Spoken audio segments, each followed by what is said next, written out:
revolution somehow.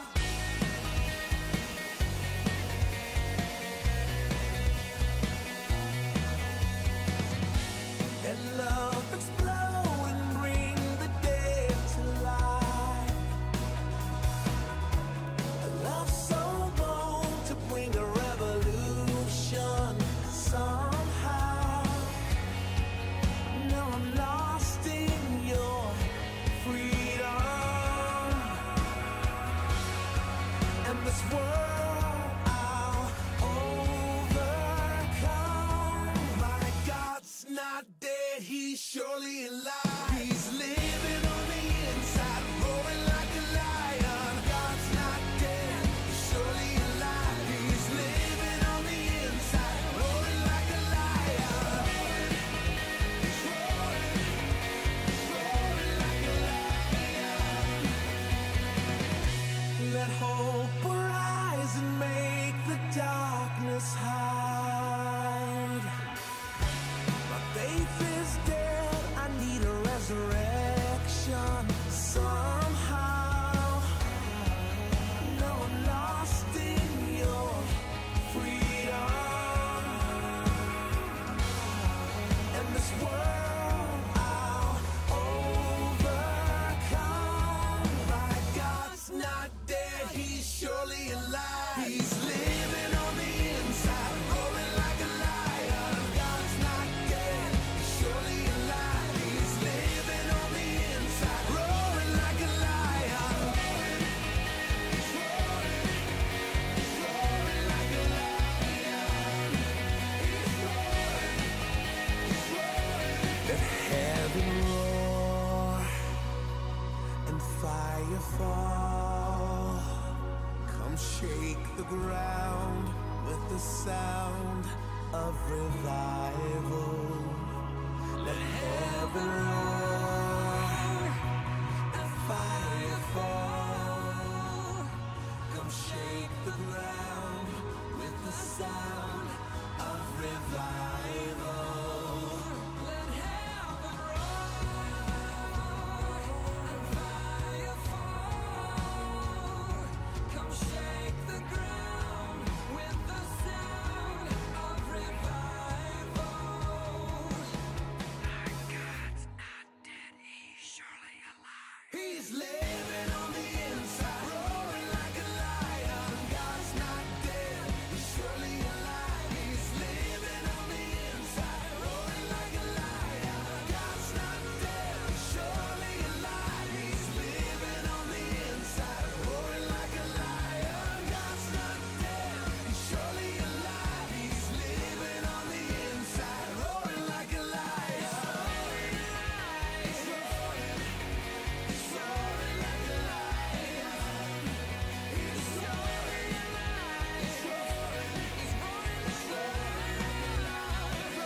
like a lion.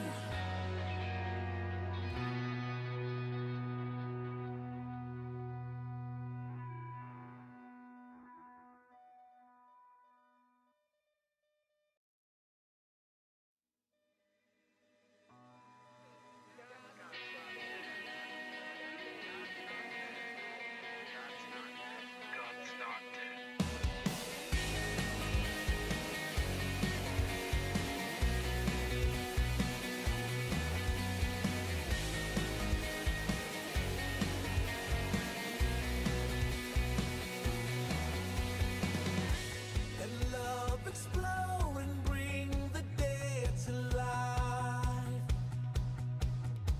A love so bold to see a revolution somehow.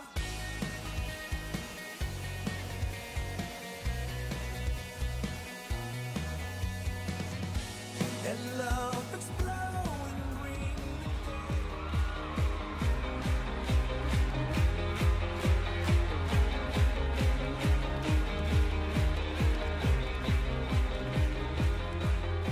At break of day, in hope we rise, we speak your name. Good morning. For this Monday, September 4th, 2017, 8th year of Chungi, 7th month, 14th day by the heavenly calendar. I'm your host, Hyungju Sean Moon, the second king of Chenigu. Let's go first to our AccuWeather forecast with Tim, the agent elder. Tim. Good morning. There's a light fog, but basically clear in the Cheongguk area this morning. And we're at 52 degrees, and we'll get up to 79 today. It's going to be quite a bit warmer than it has been. 79. Has the past few weeks. That's because the remnant of a Hurricane Harvey passed through during the weekend and brought up all kinds of warm air from the It was tropics. so nice and refreshingly cool. Today and tomorrow. 79 today, 80 tomorrow, and then it'll be back into the 60s on Praise it, Tuesday, praise it, on Wednesday. praise Wednesday. Is it going to be raining tomorrow? Is that what they're saying? It's going to rain tomorrow? Some heavy thunderstorms are coming through tomorrow. Yes. Okay, I see. Yes. But, Yeah, because we have to finish the Cheongja today. well, yeah, better get it done And, today. Yeah. Or we were planning to do it tomorrow, actually. But it may be better to finish up today, wouldn't Yes. Yes. So there'll be heavy thunderstorms tomorrow. Today is sunny, pleasant, and warmer. it be? Yes. So today will be the day to do any outdoor work. Wednesday also rain, cooler with periods of rain, and Thursday also rain, a few showers in the morning. Ooh, Today's today our may be the best day. day. Yes. We may have to do the Cheongja, the pagoda, finishing up the shingles today then. We just have to simply lay an underlayment and some, shingles. Some shingles and underlayment. And then you have a waterproof barrier over the plywood, which is doing great. I have to put about 2 more screws into the rafter system. Before you get too far off, let me just give a word of warning about the Hurricane Irma, which is coming towards the U.S. right now on the I Atlantic. heard about that. And we don't know if it's going to strike the mainland U.S. or not. It may or may not. If it does, it could be another category 4 hurricane. We do. It looks like Is it headed this way? more or less, but hurricanes go different directions depending on what else is happening in the atmosphere. So it's really impossible to tell whether it's going to hit the United States or not. What we do know is probably going to hit the northern Caribbean islands, but there's all sorts of variables that make it impossible to tell whether it's going to hit the U.S. or not. But if it does, it will be another big, strong hurricane, If possibly it does, Category and a 4. Democratic mayor tells you to stay in your town, you know what to do. Get your bug on location and get your booty out to your bug on location. But if it does, Oh we'll my still have probably close to a week before that happens. Oh my gosh, my skin is so dry today. I shaved my chrome down. I'm nice and totally nice and baby soft, silky soft skin today. Oh, a little dry. I better put the coconut oil on my skin today. All right, folks, we are here. Look at this. Look at this. The King's Report mug and my cute little outfit. Hey, Amma, do you like? Is my outfit cute today? Is the King's outfit cute? With the cute little mug, do I match? You know what we need? We need to get a King's Report sticker. Alrighty, folks, let's get to our Rima this morning. And we are in Matthew 5. Matthew 5. We are in verse 27. Jesus here is talking about life's essential questions, talking about the law, Sermon on the Mount. Just finished Sermon on the Mount, teaching on salt and light, teaching about anger, and then of course now teaching about adultery. Let's see these famous verses. You have heard the commandment that says you must not commit adultery, but I say anyone who even looks at a woman with lust has already committed adultery with her in his heart. So if your eye, even your good eye, and there's a star down here. Let's look at the star.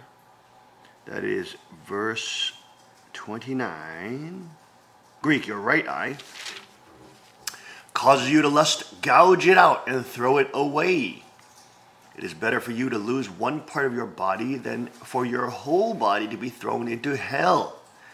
And if your hand, even your stronger hand, your right hand, causes you to sin, cut it off and throw it away. It is better for you to lose one part of your body than for the whole body to be thrown into hell. And they want to say that Jesus didn't believe in hell. or he never talked about hell. You see that? He said, if your eye causes you to sin, he said, gouge it out. You know what a gouge is? A gouge is like a chisel, okay? But it has a concavity. Guys, get a picture of a gouge. And it's a metal thing with a U-shaped concavity. All right, and that's used when you're banging out woodwork, okay? And you want to make there's a gouge, and you use that and you smash it, pow, pow, and it shaves and rips off the wood. Now, and you can even do this, and go in and go like this, and it will shave off like a spiral of wood. Okay, can you imagine sticking that into your eye?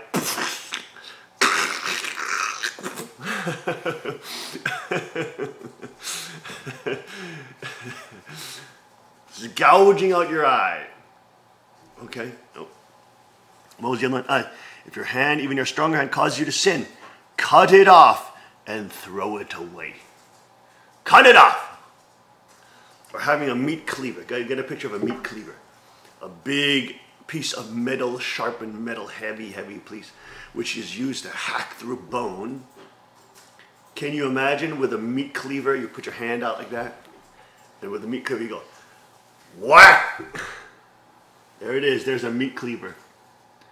Okay, put that up. Put those pictures up. There we go. See that meat cleaver? You go whack, whack, whack, and hacking off with massive hacks to your hand. Okay. Can you imagine that? Jesus spoke very radically, didn't he?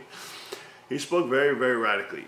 Now, did Jesus support self-mutilation? Is the question. Okay. Did Jesus support self-mutilation? Now, when we look at this in the context of the China Constitution at the national level, it is essential for the kingdom to not become hell to gouge out the quote evil elements. Okay? It is essential to cut off the evil elements. It is essential. Because those evil elements within society, Marxist, communist, authoritarian, globalist, you name it, same system, same philosophy, ideology, equals political Satanism, needs to be cut off. Needs to be removed, okay? They are incompatible with political Godism. Incompatible. They cannot coexist, okay? They are mutually antithesis and mutually opposed. Countervailing forces. Binary oppositions. Okay? Dialectical opposites. This suit is called Oppo Suit from Amazon. Now, that was before. That was many months ago, many a year ago. How long have I had this suit? It's about a year? Is it about 6 months? No, it's not about a year. Maybe about 6 months. But opposite. And when we look at Jesus speaking about the kingdom of God, it is essential to cut off that element that is seeking to destroy the kingdom. Jesus also reflected on the body, the human body, as a metaphor for even the body of Christ or the kingdom of God. We are supposed to be the hands and feet of God, instruments of his peace. He gave a metaphor in the word, talking about Christ is the head, and the body is like, Paul even talking about the body of Christ.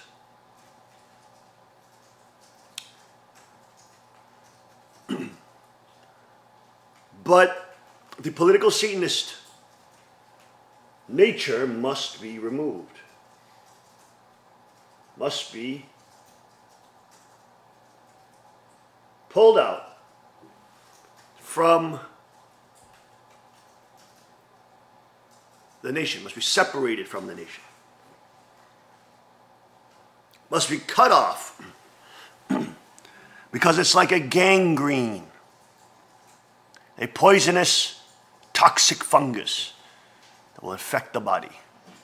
And of course, that's why Peaceably P Militia is so important in Chaniaguk, as there will be no centralized law enforcement and military. And a local jurisprudence will be able to investigate, prosecute, and eradicate the forms of radical Marxism, radical Satanism, Islamicism, radical jihadism, radical megalomania, etc., that seek to ally with socialism, communism, Platonic state ownership, and lead to societal destruction.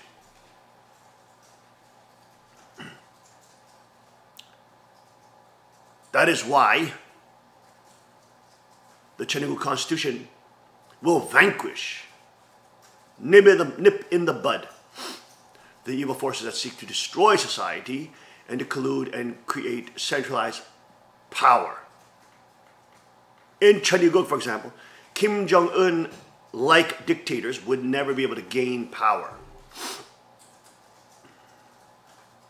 because the local area, or Islamicists, would not be able to gain power, because the local jurisprudence would be able to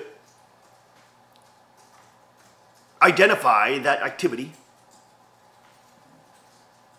when it's small and when it's formulating in its gestation periods,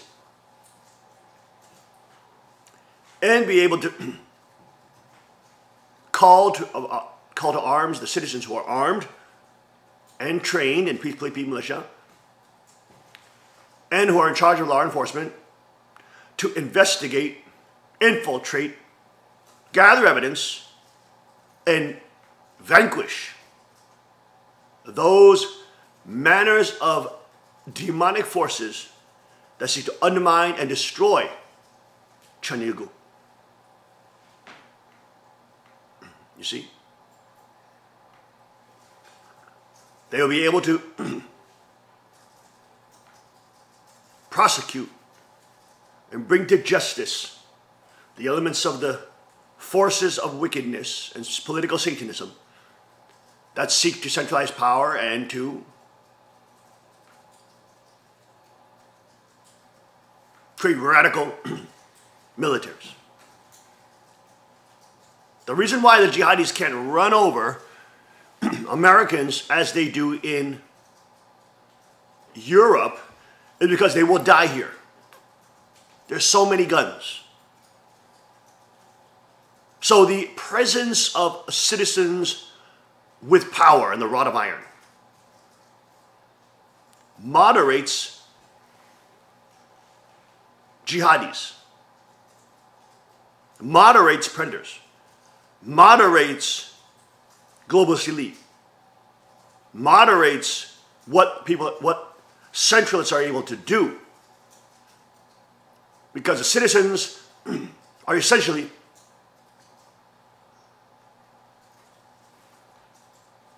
the law enforcement, peace police, peace militia, and they're all armed and dangerous and are willing to die to defend their freedom and Constitution of Chaniaguk.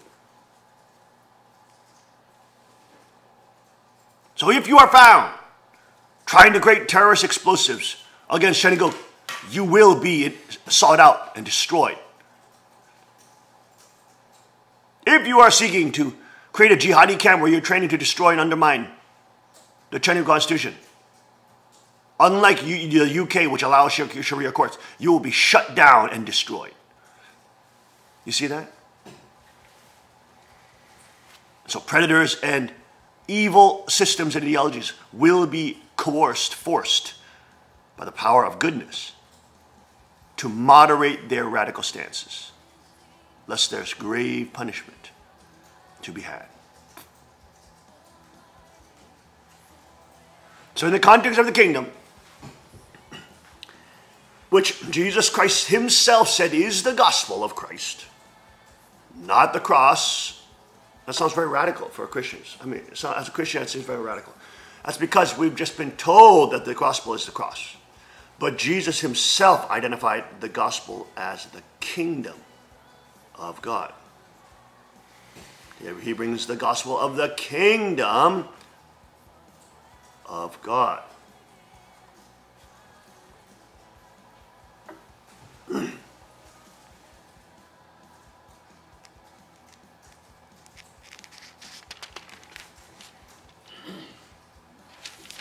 Right after.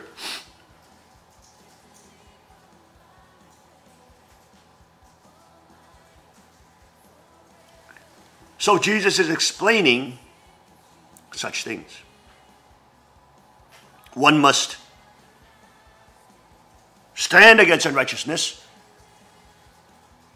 and one must gouge it out, cut it off. He's not talking about self-mutilation, obviously.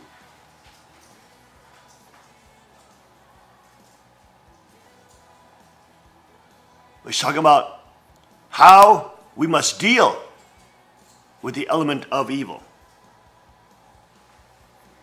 and to destroy, stand against. In the kingdom of God, with a rod of iron, which John the Baptist saw 2,000 years ago, that Christ and his inheritors will judge and rule over the kingdoms of the earth with a rod of iron. All of Satan's kingdom be destroyed, and the predators and the wolves be completely dominated and subdued. The time of the kingdom is now, and it is fast approaching as we approach now 9/24 on this September 4th, 2017. We must be awake and vigilant at this time. We'll be right back after the short break. Stay with us on the King's Report.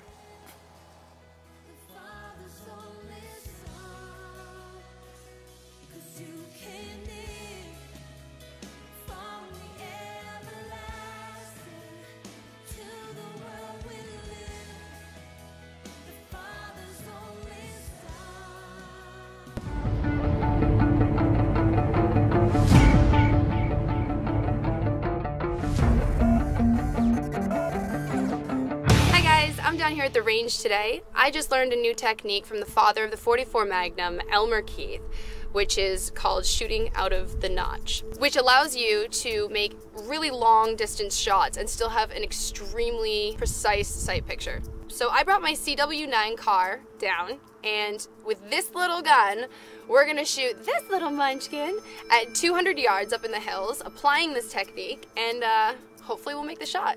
To apply this technique, instead of using the blade of the front sight lined up with the top of the rear sight, I'm going to take the dot of the front sight and raise it up so that it's out of the notch, but I'm still going to keep the front sight on my target. Bringing that front sight up like that is going to compensate for the bullet drop over that excessively long distance with just this little gun. So if applied right, we should be making contact. Let's see how it goes.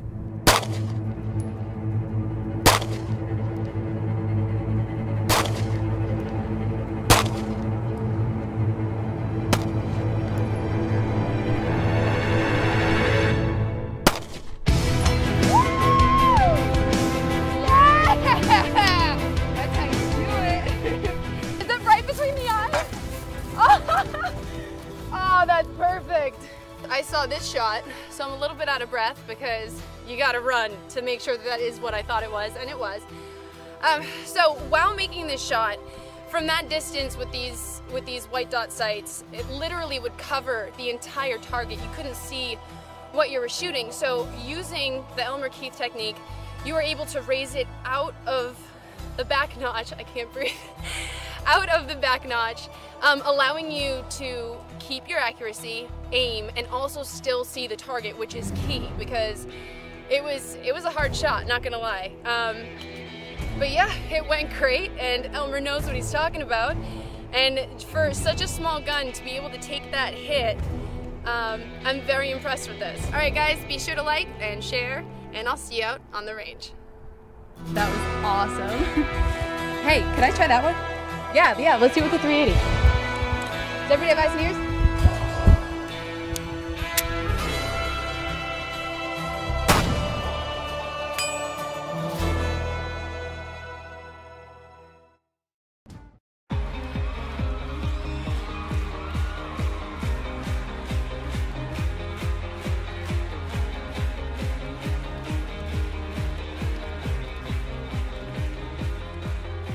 At break of day, in hope we rise, we speak your name. And we are back. Welcome back to the King's Report this Monday, September 7th. I'm sorry, 4th, September 4th. September 4th, 2017. We're not ready for the 7th yet. Second King reporting live from the Chanigung Palace on this warmer morning. Wow, I was outside, we were outside on the Cheongja Pagoda. It's interesting, you know, Cheongja, which means pagoda, also means sperm. Different Chinese characters, but yes. Yes, it all the same phonetics. Yes. It also means the seed. Okay, the spermata or seed. Yes, Isn't that interesting? that's interesting. But we were out on the Cheongja last night with the Queen, and I made her some wonderful tea on the Cheongja. And of course, every time we sit down and have a tea ceremony, she always wants to talk about jujitsu. I said, "Stop talking about jujitsu!" Every time we sit down, she wants to talk about, "Oh, I don't feel like I'm getting better." And, "Oh, was it jujitsu?" she now has the jujitsu. She has it now. She now has the jujitsu disease, which means He's got the ball. which means she can't stop talking about jujitsu. Like she'll be doing something and she'll be like, all of a sudden she'll be like,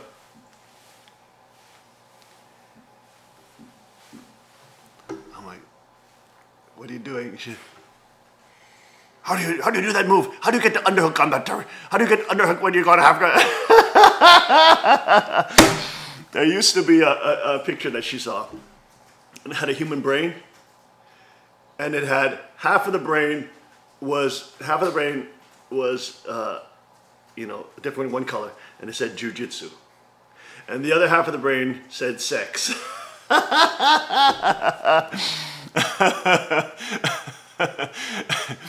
And see, people who don't know the combat arts, they don't get it. They don't get how consuming it becomes because it's so nerve-wracking and you have to do fighting, which is probably the most primal, fearful thing to do if you think about it, because the body and the mind has what's called a fight or flight mechanism. Okay, you're either to run or you're to fight, you know.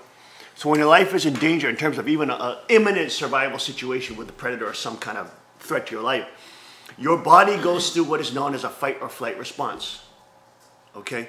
So even before a fight, all the nervousness you feel, that's called butterflies in the stomach colloquially.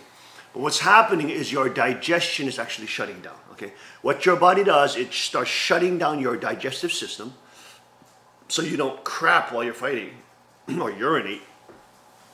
It shuts down your digestive system so you're able to fight and battle. Okay? And so it's basically shutting down your fight or flight system, right? Your fight or flight system is shutting down your digestive system. So there's no accidents and no loss of energy, and all the calories can be used towards this battle. Okay? So if you think about it, combat is really one of the most primal realities. Okay? And the modern person is so detached from that.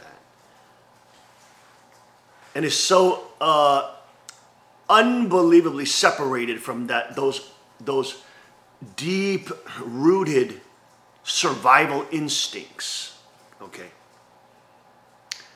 Which is the reason why they cannot become actual powerful humans.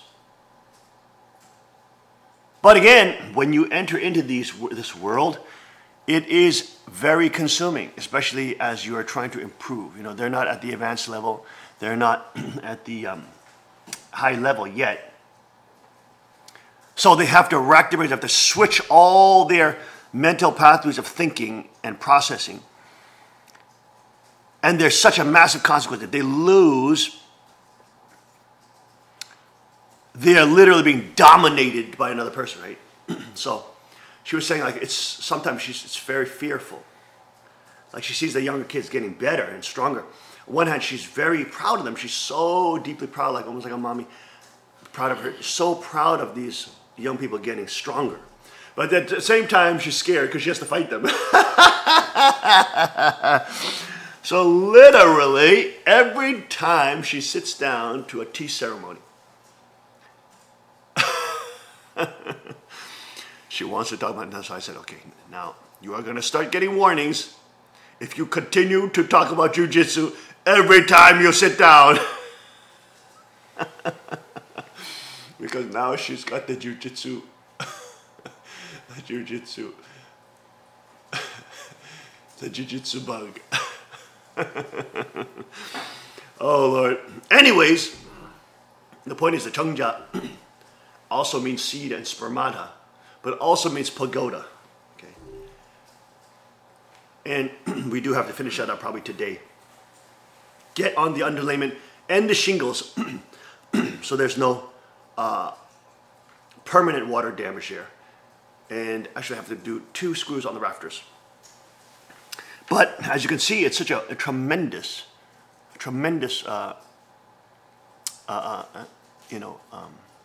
elevation of the pond. And also, but how do we get on this? We got on this because we were outside yesterday and it was so warm. It was so warm. Yesterday? Yeah. It was already warming up. You can feel it. It was already warming up. Because after the hurricane passed, yes.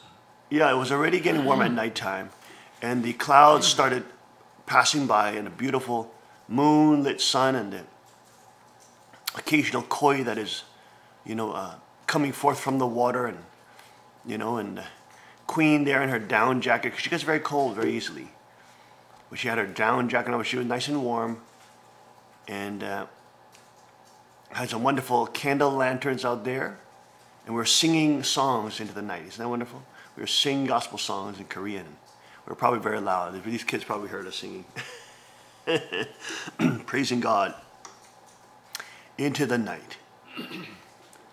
All right, folks, let's get to our headline news this morning. Top news on DrudgeReport.com. Literally titled Kim Pow.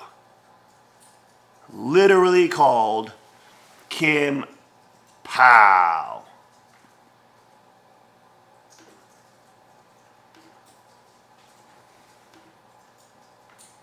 Let's see, pulling up that article. North Korea claims test of hydrogen bomb for long-range missile a success. This was reported to you in Sunday service in case you missed it. Pyongyang's 6th nuclear test came after Kim Jong-un showed off what he described as a hydrogen bomb for an ICBM. Wall Street Journal reports. Oh, daggone it. Can you get this whole story, Tim? I can't pull it up. North Korea said it conducted a 6th and significantly larger nuclear test Sunday, stepping up pressure on President Donald Trump in what is shaping up to be his biggest foreign policy crisis. In a televised statement, North Korea described the underground explosion, which triggered a large earthquake, as a perfect success in the test of hydrogen bomb for an ICBM. Pyongyang said the credibility of the operation of the... You have it? Of the nuclear warhead is fully guaranteed. Go ahead. Jump to Tim. The test came just hours after leader Kim Jong-un showed off what he described as a hydrogen bomb capable of being Jump mounted to Tim. There we go. on an intercontinental ballistic missile. The explosion at the nuclear test site in Punggye in Korea's mountainous northeast triggered an initial magnitude 6.3 earthquake, followed by a magnitude 4.1 trembler trembler, which was possibly caused by a structural collapse, according to the U.S. Geological Survey. While it was unclear what set off the second quake, satellite imagery has captured evidence of tunneling activity at the nuclear test site in recent months. Any structural collapse, if you can, for the audience. structural collapse might have been related to that. Estimates of the size of Sunday's initial earthquake varied among different agencies, but the USGS said it had a magnitude of 6.3. According to the logarithmic scale used to measure earthquakes, a 6.3 quake would be 10 times bigger than the one triggered by North's previous nuclear test in September 2016, which the USGS said had a magnitude of 5.3. The latest nuclear test was estimated to have a yield of as high as 100 kilotons, about 10 times the power of North's previous test, and roughly 5 times that of the atomic bomb that the U.S. dropped on Nagasaki, Japan in 1945, according to Kim Yong-woo, a South Korean lawmaker who is chairman of the legislature's Defense Committee and received a briefing from military authorities. A spokesman for the Defense Ministry declined to comment. I believe the Nagasaki bomb was also a hydrogen bomb, but I'm not sure. I think that was also a fusion. It was different. Oh, this one was more powerful. Yeah, well, this was 5 times as powerful, yes, but they described it, Nagasaki, as an atomic bomb. And they always said the North Korea does not have it, and now they have it. Yeah.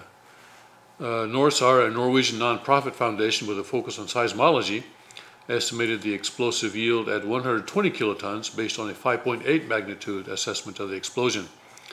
The South Korea's National Security Advisor, Chung Wi-yong, said after a 90-minute emergency meeting of the National Security Council that Seoul would consider the possible deployment of what he described as the most powerful strategic assets that the U.S. possesses, without elaborating, according to a statement from the Presidential Blue House. The phrase strategic assets typically refers to stealth bombers, aircraft carriers, or possibly nuclear weapons. The U.S. withdrew the last of its nuclear weapons from South Korea in 1991. Mr. Chung, who also spoke by phone with Lieutenant General H.R. McMaster, his counterpart at the White House, said that Moon Jae-in, the South Korean president, had called for the strongest punitive measures against Pyongyang. That includes diplomatic measures and a new United Nations Security Council resolution to completely isolate North Korea. In Sunday morning tweets, Mr. Trump said North Korea's words and actions continue to be very hostile and dangerous to the United States. He added, North Korea is a rogue nation which has become a great threat and embarrassment to China, which is trying to help but with little success. He also added, South Korea is finding, as I told them, that their talk of appeasement with North Korea will not work. They only understand one thing. He said that South Korea is finding, as I've told them. I told you so. And he's referring to President Moon Jae-in, who Yes. was a commie. Yes. Okay, go ahead. The National Security Team is monitoring this closely. White House Press Secretary Sarah Sanders said Sunday morning the President and his National Security Team will have a meeting to discuss further later today. We will provide updates as necessary. While North Korea has made steady advances in both its nuclear missile programs over the course nuclear and missile programs over the course of decades, Mr. Kim has greatly accelerated the pace of testing as the isolated country nears the ability to deliver a nuclear-tipped missile to the continental U.S. Just this year, it has conducted a string of successful missile tests that have extended the proven range of its arsenal and introduced new capabilities that allow Pyongyang to fire missiles more quickly and with less warning. In July, it test-fired 2 ICBMs that experts say they believe are capable of reaching many parts of the U.S. mainland. The Kim regime made the strategic decision to develop a nuclear-armed ICBM that can strike the United States, said Leif Erik Easley, a professor of international studies at Ewha Women's University in Seoul. It is in a sprint to deploy that capability because it wants the world to recognize it before returning to diplomatic talks and before sanctions become unbearable. I think this quote is very instructive. However, analysts have been divided on whether North Korea could shrink a nuclear warhead to fit on the tip of a missile. Many also remain skeptical about whether a North Korean warhead can survive the strain of re-entry into the Earth's atmosphere. In an earlier statement Sunday, which followed a meeting between Mr. Kim and his top nuclear scientists, North Korea claimed it had already mastered the ability to mount a hydrogen bomb atop a long-range missile. Mr. Kim was quoted as saying all of the components of its hydrogen bomb were homemade, insulating the nuclear weapons program from sanctions and enabling the country to produce powerful nuclear weapons, as many as it wants. The bomb's explosive power has a range up to hundreds of kilotons, the North Korean port said. The claims couldn't be immediately verified, and the report didn't specify the date of Mr. Kim's visit. North Korea conducted a pair of nuclear tests last year, including one a year ago this week that Pyongyang claimed involved hydrogen bombs. North Korea's September 2016 test had an estimated yield of about 10 kilotons, higher than any of its previous 4 tests, but likely too low to have come from a hydrogen bomb. In photos published by North Korean state media before Sunday's nuclear test, Mr. Kim gestured toward a bulbous silver device that appeared capable of holding the 2 nuclear devices that would be necessary for a thermonuclear blast. A hydrogen bomb, technically known as a thermonuclear weapon, typically uses a smaller primary atomic explosion to ignite a secondary, much larger blast. Right. The first stage is based on nuclear fission, the splitting of atoms, and the second on nuclear fusion, which combines atoms, smashing them together and unleashing more energy. Additional stages can be added to increase its destructive force. That makes the H-bomb more powerful than early nuclear weapons that typically used a single-stage blast based only on nuclear fission. Those weapons are known as pure fission devices and are thought to have been used in all of North Korea's first 3 nuclear tests, which it said involved atomic bombs. Sunday's nuclear test came just before the Chinese President Xi Jinping was set to give a speech at a summit of the 5 so-called BRICS countries, including Brazil, Russia, India, South Africa, being held in the southern Chinese coastal city of Xiamen. China's environmental ministry posted online Sunday evening that it has initiated emergency protocol for possible radiation from North Korea at 11:46 a.m. local time, and is currently monitoring radiation on the northeast border. Zhao Tong, a fellow at the Carnegie Tsinghua Center for Global Policy in Beijing, said North Korea may have chosen to conduct a nuclear test ahead of China's leadership reshuffle set for next month, knowing Beijing will emphasize stability before the critical meeting. It appears North Korea wants to complete the final step toward perfect nuclear deterrence before the 19th Party Congress because China wants to prioritize stability ahead of it, he said. The twice-a-decade Communist Party gathering is expected to start October 18th in Beijing. If North Korea has achieved the capability to test a thermonuclear weapon, it gives it a more credible nuclear deterrence as it no longer needs very accurate missiles to hit its targets, he said. That's a real concern. China's foreign ministry condemned the latest North Korean nuclear test in a statement vowing to comprehensively implement UN Security Council resolutions on Pyongyang. I believe that's the end. No, we still have more. We strongly urge the DPRK to face up to the firm will of the international society on the issue of denuclearization on the Korean Peninsula and to return to the track of dialogue, the ministry said, referring to North Korea by the initials of its official name, the Democratic People's Republic of Korea. Japanese Prime Minister Shinzo Abe said his country would work together with the US, South Korea, China, and Russia on a response to the nuclear test. We can never accept it. We will need to make a strong protest, Mr. Abe said. In North Korea's statement before the nuclear test, Mr. Kim also threatened to detonate a nuclear device at a high altitude above the U.S. The detonation could emit a brief but powerful electromagnetic signal capable of disrupting swaths of the U.S. electrical grid. EMP attack. Experts said fears of such an electromagnetic pulse or EMP attack by North Korea have circulated for years among some U.S. policymakers, though others have openly dismissed the possibility that Pyongyang could launch such a strike. Well, they've been dismissing the possibility that they had a hydrogen bomb for the last 10 years, and now they have a hydrogen bomb. They're constantly underestimating their opponent. Yes, people have always really consistently underestimated North Korea throughout the years. That's true. Oh, my goodness. Well, here we go. YahooNews.com also reporting U.S. will launch massive military response. North Korea threat says Mattis. The United States will launch a massive military response to threats from North Korea. Secretary of Defense Jim Mattis said Sunday. He spoke after Donald Trump. President met with his national security advisors following a test of what Pyongyang said was a hydrogen bomb able to fit atop a missile. Any threat to the United States or its territories, including Guam or our allies, will be met with a massive military response. A response both effective and overwhelming, Mattis said. He added Kim Jong-un should take heed of the United Nations Security Council unified voice. All members unanimously agreed on the threat North Korea poses and remain unanimous in their commitment to the denuclearization of the Korean Peninsula. We're not looking to the total. We are not looking to the total annihilation of a country, namely North Korea. But as I said, we have many options to do so.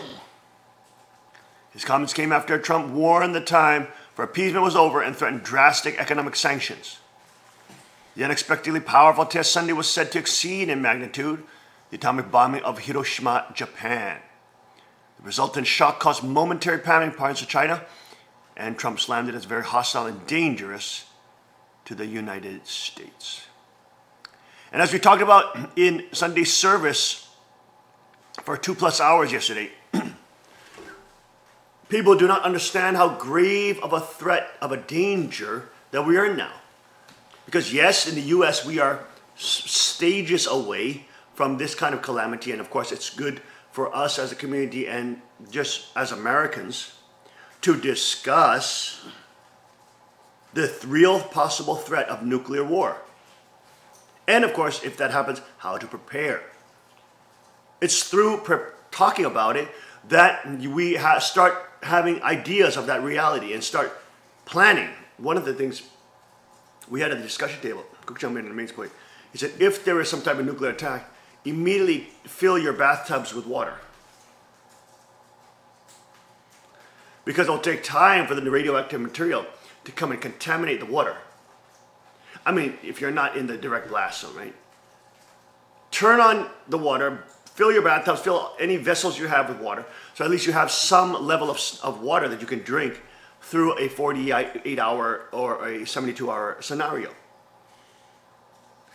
The nuclear radioactive hazard within a couple of days starts being reduced down to like 10%. Okay? So within a couple of days, the radioactive material begins to, become less potent. So you need to have water to be able to sustain oneself through those couple of days. And one person, basically, you have to see it as one adult needs about 1 gallon of water per day. If you think about it in those terms, you are probably vastly underprepared in terms of water. Now, well water, of course, is a lot safer as long as you're not in the blast zone or the radiated zone. Okay. But it doesn't hurt, as we discussed yesterday in Sunday service, to every time you go to a shopping mall, just buy a gallon of water, which costs $1, 99 cents. Just buy a thing of canned food. You know what I mean? Very simple things you can do. Buy, dried beans and dried rice. You know what I'm saying? Couple bucks every time you go. So by the end of a couple of weeks or end of a couple of months, you got a couple, pounds of rice, a couple pounds of beans. You got a couple gallons. You have, 60 plus gallons of water, whatever, you name it. The more the better. And in the case that there is no attack on America, nuclear attack, well, you can always just drink your water. You can always just eat your food. You see that? If you have a flash dehydrator, that's even better because you can get about 90% of the nutritional value. And you can flash freeze, flash freeze any meals that you're making. So even the meals that you're cooking, any leftovers, just flash freeze it. And that will last literally 25 years. A good flash freeze machine costs about $4,000, $5,000. Even InfoWars sells one. And that's not a bad investment if you think about it, because then you can actually flash freeze every meal that you have leftovers in. And you can enjoy those delicious delectables for 25 years to come. And you can even go camping using camping food, You can use it very effectively. Flash freezing strawberries and kiwis are absolutely magnificent. Flash frozen bananas are delicious. Flash frozen berries and fruits, absolutely. They actually keep their color as well. Have you seen these flash freezed strawberries? They call them strawberry chips. They taste like, they're like chips. They feel like hard chips, like potato chips. But they're actual strawberries cut into slices. And then flash frozen, not dehydrated, flash frozen. Dehydration takes about 40% of the content out, okay? Whereas flash freezing keeps 90% of nutritional value in. And they're absolutely delicious. They taste like the sweet, crisp strawberries, a little strawberry crisps. So it's not even like that's even that expensive, and you can get that and you can start storing some food and leftovers, and you can start thinking in terms of preparedness. It doesn't have to be a nuclear disaster. It could also be a natural disaster like, hey, look, hey, there's some strawberry chips, there we go. It could be, there's some strawberry healthy chips, flash frozen, absolutely delectable, getting me very hungry this morning. Those are great snacks, very healthy organic snacks. Okay, but the point is, you could still have a natural disaster, like Hurricane Katrina, like Hurricane Harvey, like Hurricane, the one that hit Long Island, what was that called? Hurricane, the one that hit Long Island a couple of years ago. Was it Sandy? Was it New Jersey? Yeah, sir. Oh, Sandy, that was right. That's right, it was Sandy. It caused a lot of damage. There was long waiting lines for what? Water. What? Food. So you have storable foods, or if you have your own flash freeze machine, you can be making leftovers and have storable foods, basically create little MREs. And you can use them for camping, you can use them for bushcrafting, you can use them for whatever, overnighters outside, whatever. But at the same time, in an emergency situation where you have to bug in or bug out to a bug out area, you're able to have food and water supplies. Water is absolutely essential in a crisis scenario. You need to have access to water. You need to have a gallon of water per day, especially if you're doing work and moving around. And by the way, people don't know this, if you don't drink enough water, you're not hydrated in the colder winters, you will not be able to keep your body temperature up. You see that? Dehydration affects your thermoregulation capabilities and the maintenance of your CBT, core body temperature.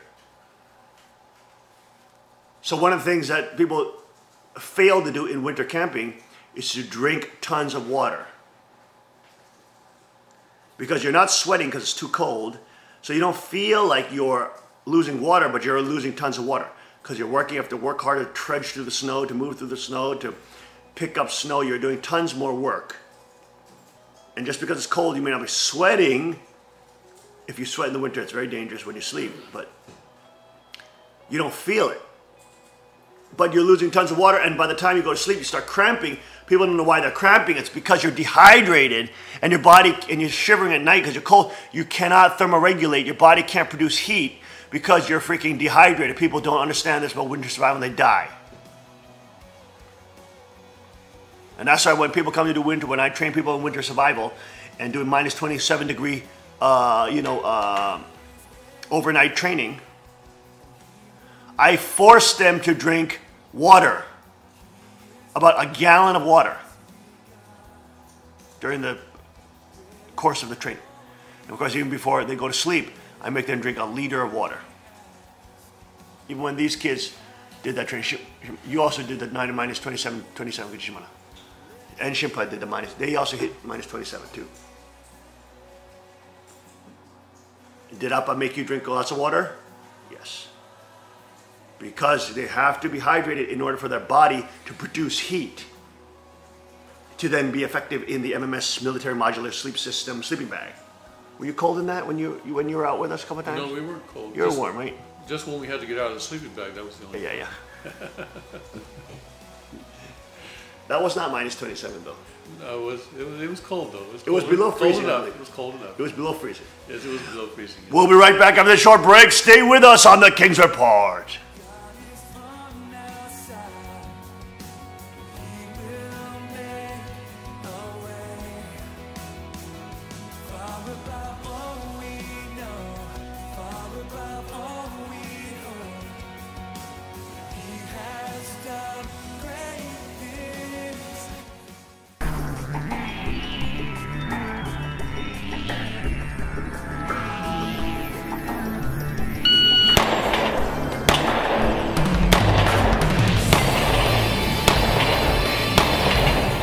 658.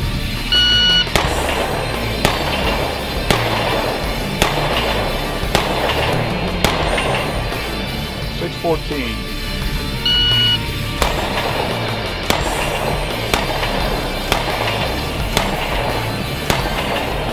646.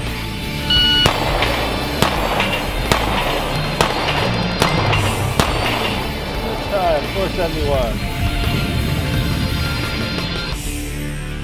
Hello folks, I'm Justin Moon, the president of Carr Firearms Group, and today I've got the PM40 with True Glow night sights, and look at that, Magna porting. Look at that porting on that. This is our standard PM40 with the day sights, but now this model with the Magna porting and the True Glow night sights. What a difference.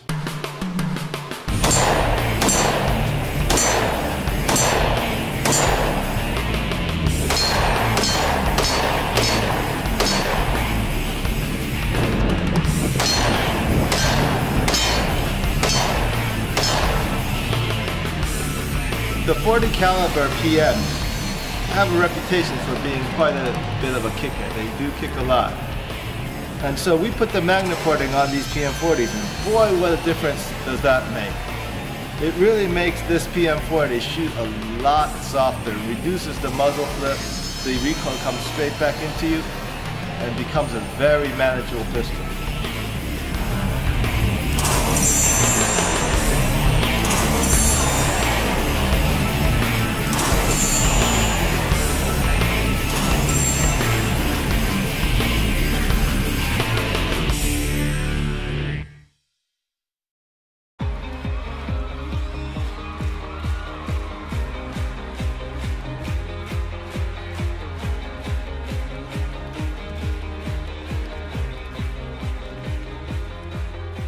At break of day, in hope we rise, we speak your name.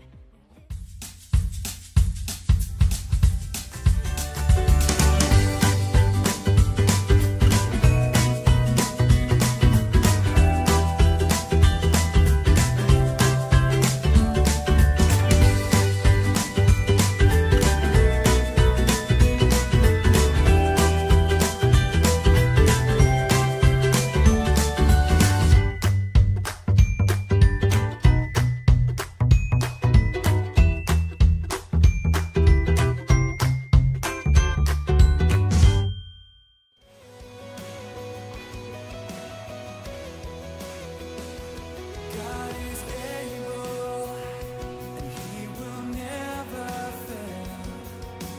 He is Almighty God, greater than all we see, greater than all we And we are back. No, keep it going. There we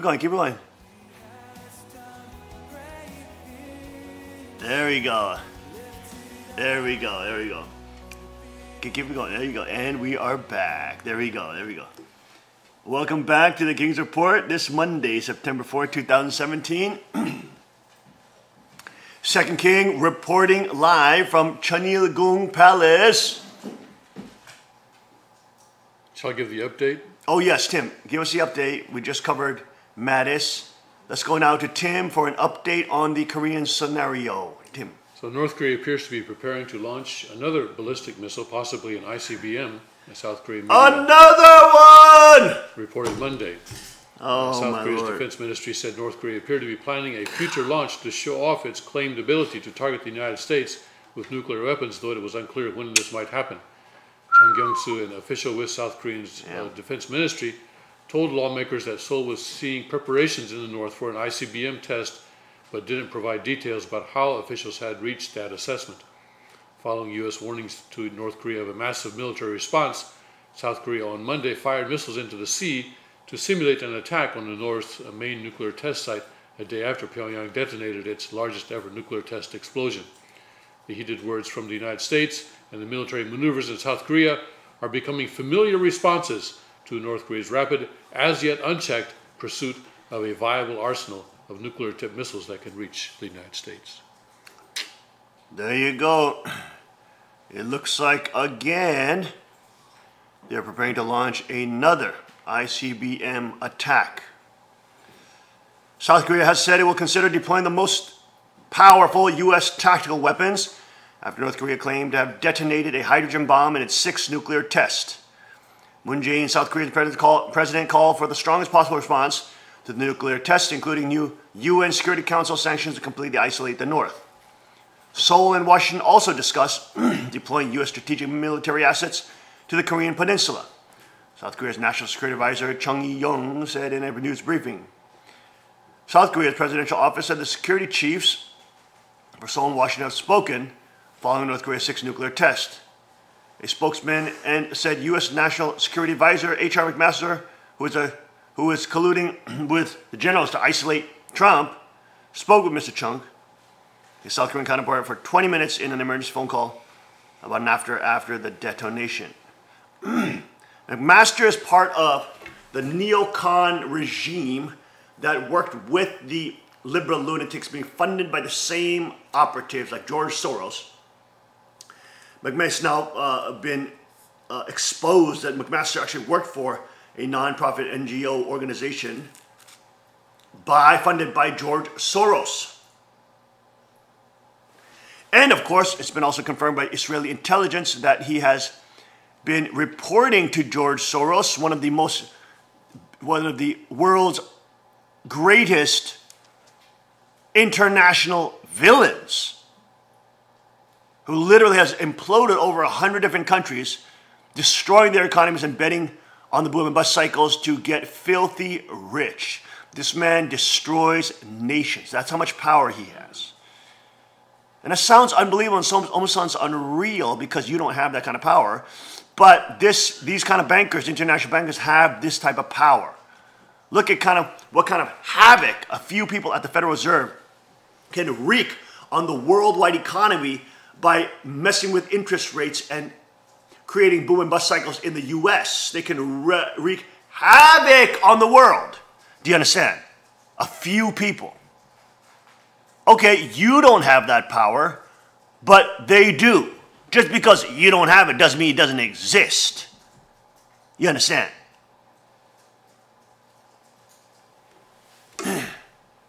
But there you go, McMaster speaking with Chung. China's foreign ministry urged North Korea to stop its wrong actions. The ministry said in a statement on its website that China resolutely opposes and strongly condemned North Korea's actions and urged the country to respect UN Security Council resolutions, even though it doesn't respect UN Security Council resolutions itself. Being one of the largest human rights violators in the world and speaking with one face to the international community and behind the scenes increasing its trade to North Korea 33%. The Chinese leadership is complete. They're a complete bunch of fat, hypocritical liars. They speak through two butt cheeks. They say one thing to the international community on one hand, and then on the other hand, they'll kill their own citizens, censor, organ harvest, genocide their people. And then they'll be voted in to the UN Security Council as the head. Oh, you must respect the UN Security Council resolutions, even though we as China never respect the UN Security Council resolutions. And we do whatever we want, and we're protected by the UN, and we're above the law.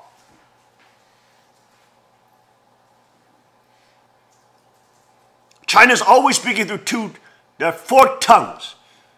Not Chinese people, but the China bureaucrats, the authoritarians that are in charge there, enslaving over 1.6 million poor people, Asian people.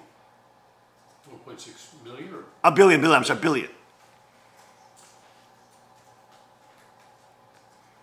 Ridiculous. They always talk, oh yes, we condemn North Korea. Okay, now here's North Korea, let's give you some money now. They're ridiculous. Trump is quickly realizing that he cannot trust a word China says. Not China's people, China and the bureaucrats and the authoritarian dictators there. They're complete liars, deceiving, thieving, little pudgy-faced, little predator, little disgusting little vermin who enslave the ingenuity and creativity of the Chinese population and censor them because they under total domination and total authoritarian control. So they can't even have access to the real internet and freedom of exchange and freedom of information. Because there they might see other places with more freedom. And there they would want to have something different than what the authoritarian dictators give them in China. As the Davos Group and the Bilderberg Group, globalist elite, political Satanist elite, are trying to prop China up as the new model for the 21st century, which means a dictatorship worldwide. Oh, the globalist elite and the political Satanists love that because they want to get their world tax and have world-level human farming, world-level human trafficking, pedophile groups, Islamicists, allying with the radical jihadis. Why? Because the same culture of raping young children and able to marry child brides at 5 years old. Trying to call it marriage to make it seem like it's holy when you're raping children. That's why they're allying with the left, but they're at the top level, are in the pedophile networks and groups. You see in the UK with the royal elite there. Jimmy Savile and his best friend Prince Charles, Sir Edward Heath, as a known necrophile, killing children and raping their dead bodies. This is open on the record.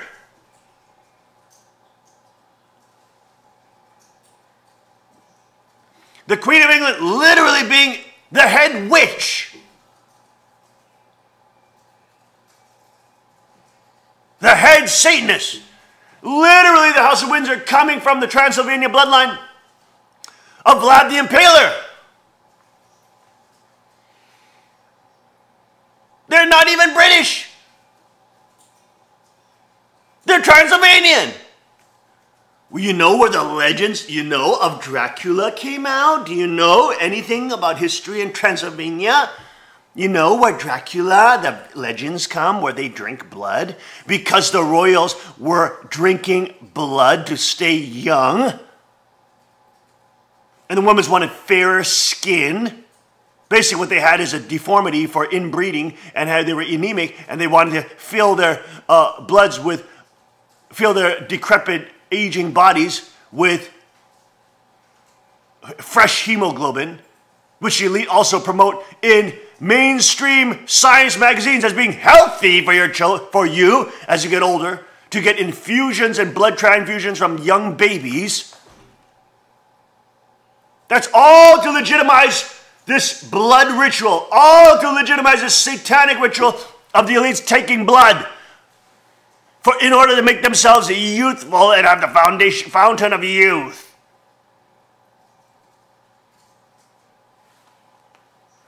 These are the demons you're dealing with. Okay, how did I get up on that? The ministry said in a statement on its website that, China, that's about China.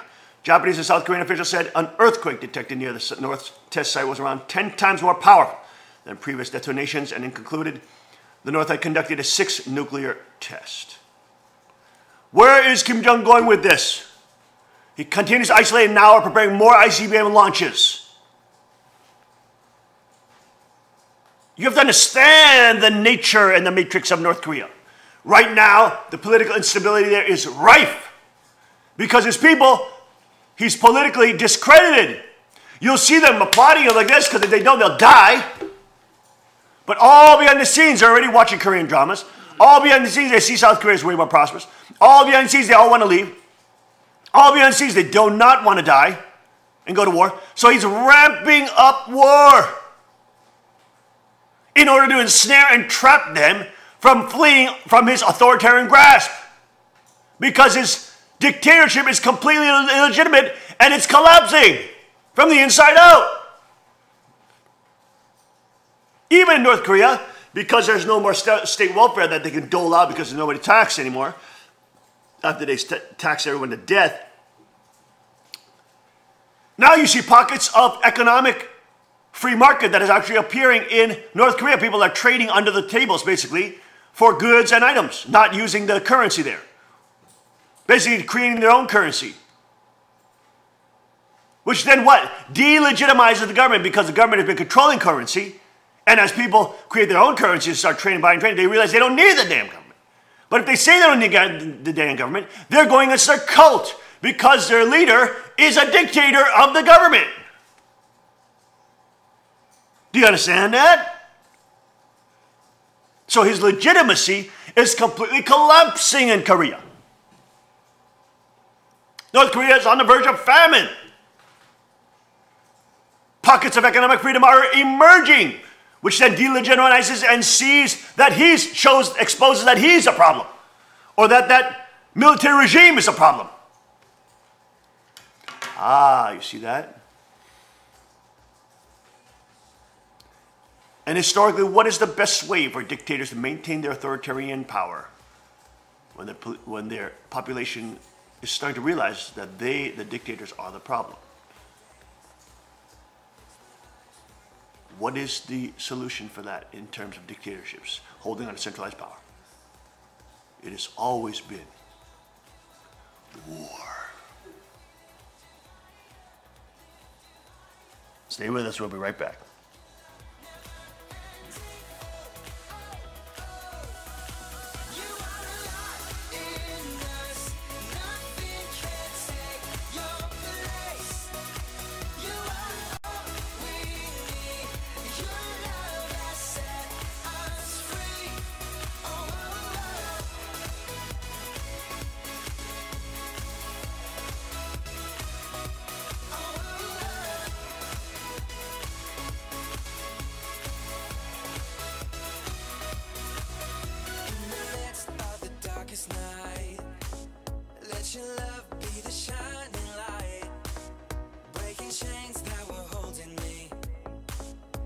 Your sun down and set me free.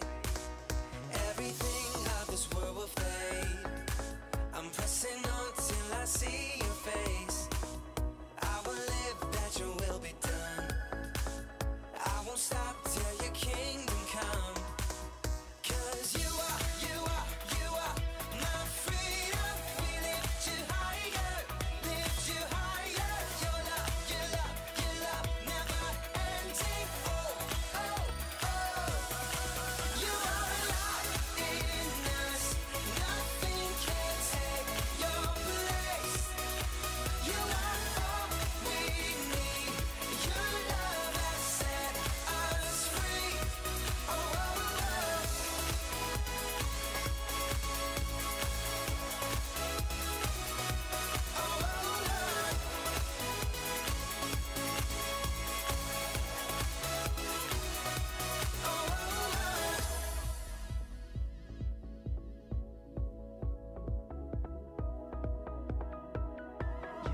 You are my freedom. We lift you higher.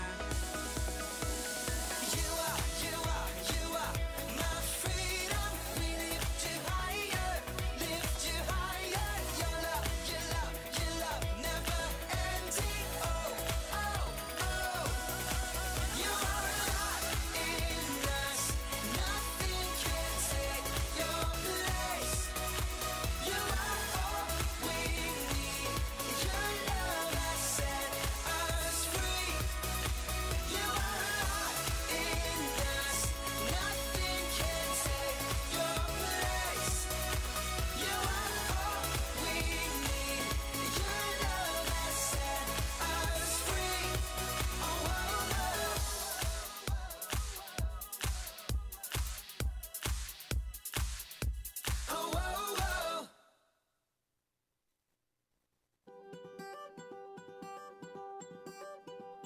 Your love is like a radiant diamond bursting inside us. We cannot contain. Your love will surely come find us like blazing wildfire, singing your name. God of mercy, sweet love of mine, I have surrendered.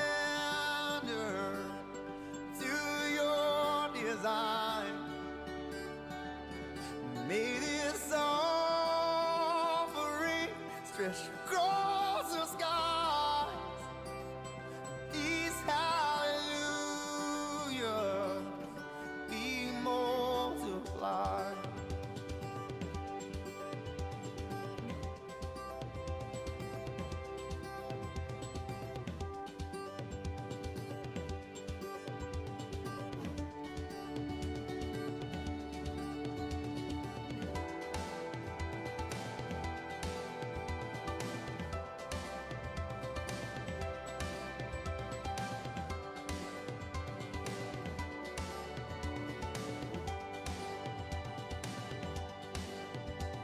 Your love is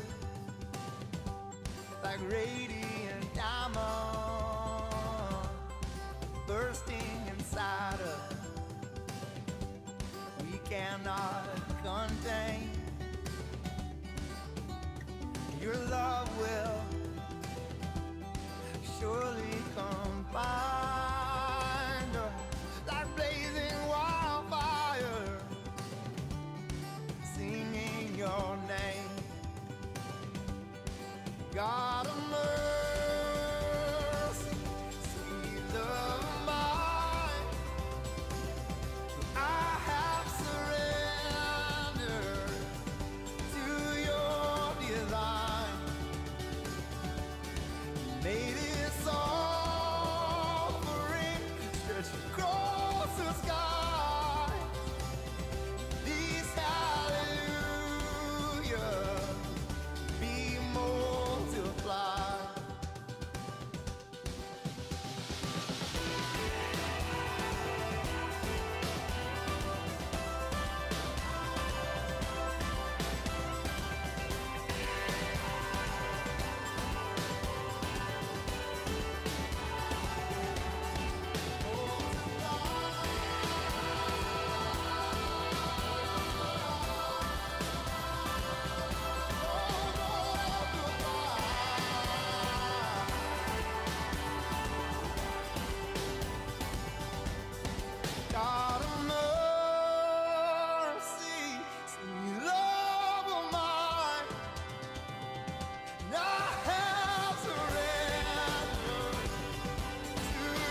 And we are back. Welcome back to the King's Report this Monday, September 4th, 2017. I'm your host, Hung Shommun, second king of Chaniguk. And let's now go to new video by Paul Joseph Watson in his breakdown of George Orwell would have supported Antifa. Let's go see his new video.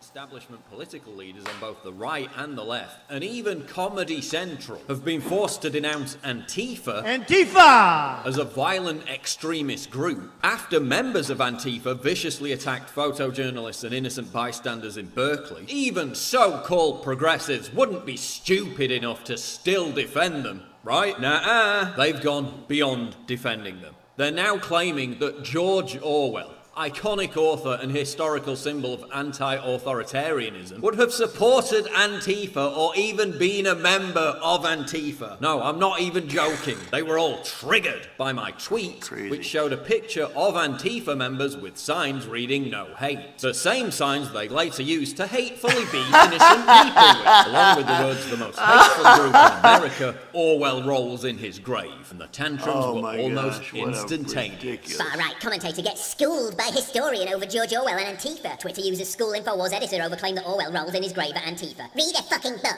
Historian humiliate InfoWars editor who claimed George Orwell would have hated Antifa. So George Orwell would have supported Antifa, and I got schooled for suggesting otherwise. Schooled. You want to see schooled? Well, take your seats, children, because class is about to commence. Paul, Orwell volunteered to fight fascists in Spain. Essentially, Orwell is as Antifa as it gets. You dumb motherfucker! Of course I know that Orwell fought fascists in Spain. That's why he would have opposed Antifa. Because they act like fascists. They're fascistic in every single way imaginable. Even the far-left mayor of Berkeley, who describes himself as an unapologetic progressive, says Antifa should be classified as a criminal gang. The DHS has formally classified Antifa's activities as domestic terrorist violence because they use violence to intimidate people and shut down free speech. You know, like the Nazis did. Lol, Orwell fought fascists in Spain. He was Antifa. Antifa attacks journalists. They use intimidation and violence to stop journalism. I'm asking you, let's keep the camera off our side and keep it on their side.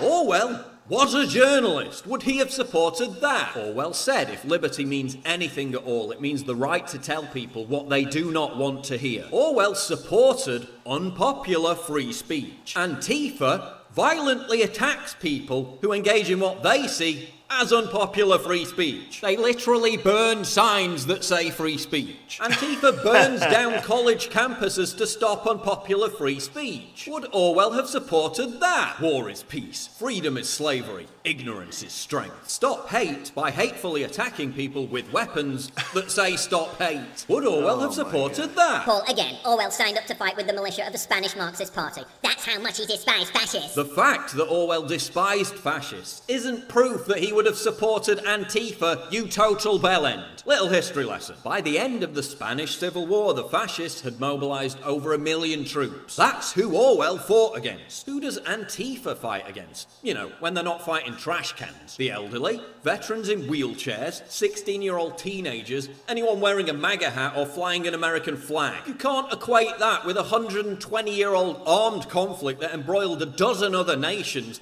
and ended up with 500,000 people dead, you total nitwit. George Orwell opposed imperialism. In an essay entitled Shooting an Elephant, Orwell writes, I had already made up my mind that imperialism was an evil thing. ISIS says it opposes imperialism. ISIS propaganda rails against the Sykes-Picot Agreement, an act of Western imperialism that shaped the current borders of the Middle East. Both Orwell and ISIS oppose imperialism. Does that mean George Orwell would have supported ISIS? Of course it bloody well doesn't. Likewise, claiming Orwell would have supported Antifa is a logical fallacy. It's the rhetorical equivalent of saying 2 + 2 = 5, which by its very nature is, you guessed it, Orwellian. Paul, you are looking pretty stupid. Orwell did fight fascists and was wounded in the Spanish Civil War, whether you like it or not. That's not the argument, you utter dimwit. Orwell fought fascists. No one's denying that. Antifa fights anyone with a different opinion, innocent bystanders, and throws piss on cops. Big difference. Orwell despised both extremes of the political spectrum. He hated the far right, he hated the far left, because he realised that both resort to the same vulgar tactics. Antifa is clearly a far left extremist group. Orwell hated far-left extremist groups. Mike Potato Head Stuckberry makes this very point in the article in which he supposedly schools me. Quote, while I chose to highlight Orwell's attitudes towards fascism in my thread, we must also understand that he came to resent all totalitarian governments. One can come to despise the extremes of both ends of the political spectrum simultaneously. It's not an either-or situation. So thanks, Mike, for making my argument for me. Orwell resented totalitarian governments, including the communist government of Stalin's Russia. Antifa members attend protests wearing the hammer and sickle and flying communist flags. Would Orwell have supported that? Of course not. In Orwell and the British Left, British writer Ian Williams recalls Orwell's underlining of the, quote, old, true and unpalatable conclusion that a communist and a fascist are somewhat nearer to one another than either is to a Democrat. Orwell despised fascists and communists. Antifa is pro-communist. Apparently, Mikey doesn't know how to use Google Images. Orwell was vehemently anti-Stalin. Animal Farm was a literary annihilation of Stalinism. Antifa supports Stalinism. Oh, don't take my word for it. Hear it straight from the horse's mouth. Would you prefer to live in the Soviet Union? Hell yeah. Stalin would be a hell of a lot better than Trump. Stalin would be better than Trump? Yes, he would. Do you know that Stalin killed 50 million people? Did you know that the population increased 1.6% under Stalin? Orwell hated extremists. Antifa is an extremist group. They literally scroll messages that say liberals get the bullet too. Orwell would have hated Antifa.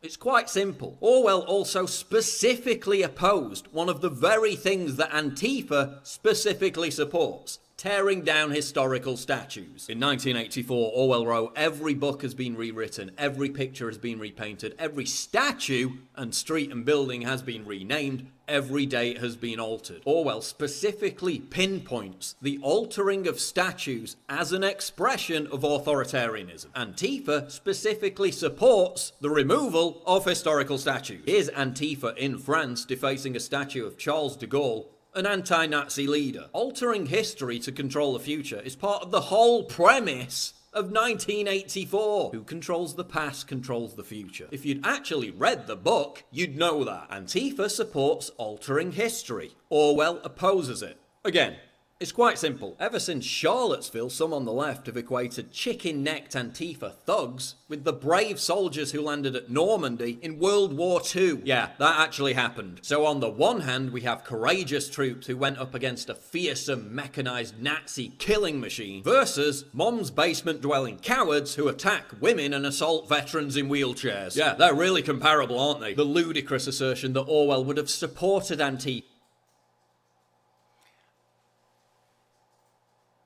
is a continuation of this hysterical guff. Equating those who actually fought against fascism with Antifa is the biggest insult imaginable. Let me repeat that. Equating those who fought against fascism with Antifa is the biggest insult imaginable, which is why it's so rich for them to try and claim the moral high ground. Far from having the moral high ground, by equating these scum with these heroes, you couldn't stoop any lower. Far from honouring the historical fight against fascism, you're disgracing it. It's also historically illiterate and so frigging dumb, I can't even believe they're running with it. In 50 years' time, no one's going to be putting up war memorials dedicated to Antifa, you complete idiots. This guy, who the media calls a historian, is actually a biased far-left supply teacher who's so PC he literally banned students from using certain words in his class. Banning words? Now, where have I seen that before? It's a beautiful thing, the destruction of words.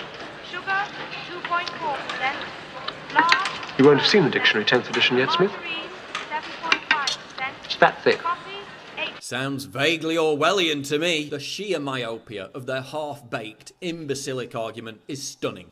I'm amazed that I even have to make this video. But hey, dimwits, thanks for the material, and thanks for giving me the opportunity to completely school you Once again, while demolishing your sanctimonious claim of having the moral high ground. You don't have the moral high ground. So in summary, George Orwell would not have supported Antifa. He would have opposed them with every fibre of his being. Everything he ever wrote and stood for validates that argument. And you'd know that if you'd stopped virtue signalling for 5 minutes and read some frigging Orwell.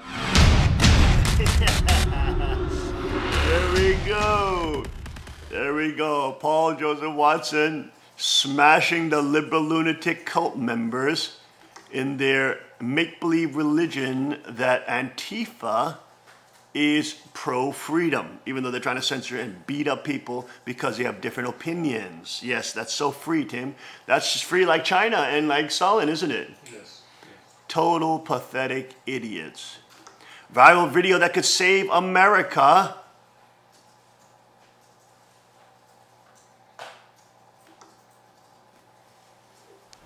Let's take a look at this. It's been said that the Lord works in mysterious ways, and that's happening right now. The forces of globalism need to divide America before we can be absorbed into a private world government. And to do that, their own white papers admit they've got to create racial and cultural division in the United States so that a powerful central government can control the divided people. But in the last 3 weeks, the enemy has miscalculated. They have openly attempted to launch a race war in America. But Americans came together, and Hurricane Harvey hit the Gulf Coast and became a shining example of humanity being one.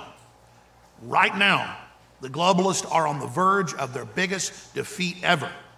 But first, we've got to go to the next level and make sure that this video that you are about to see gets out to everyone you know. If this video is seen by every American, I don't think it will change people's hearts and will heal so much of the racial and cultural division historically in this country, but also the division that MSM, CNN, and MSNBC have been invoking to try to demoralize us. It's in the WikiLeaks that the globalists are hijacking this country and that they want to use culture war to control us. They've lied so much about our president. Let his actions speak for themselves, bringing the jobs back, taking care of the veterans, the VA, and so much more, and lovingly taking care of the people in Houston and seeing us all come together. These are the images that will drive stakes through the hearts of the parasitic elite class that wants to divide and conquer humanity. We all bleed red blood. We all have that American flag. And these images set to Lee Greenwood and God Bless the USA is one of the most powerful things I've ever seen. So please, let's break the spell of racism and division. Let's come together and celebrate the greatest country in the world's history, the United States of America.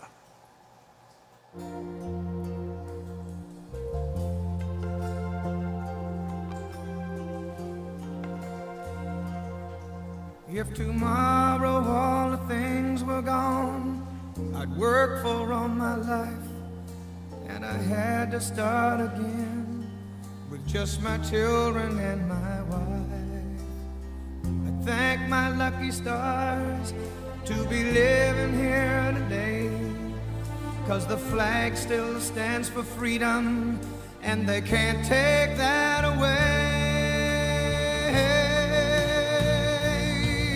And I'm proud to be an American, where at least I know I'm free. And I won't forget the men who died, who gave that right to me. And I gladly stand up next to you and defend her still today. 'Cause there ain't no doubt I love this land. God bless the USA.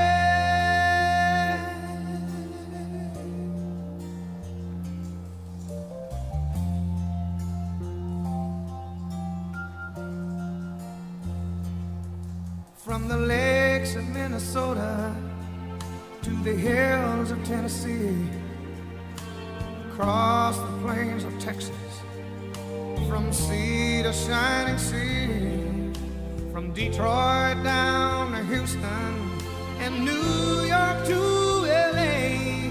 Well, it's bright in every American heart, and it's time we stand and say that I'm proud to be an American, where at least I know I'm free.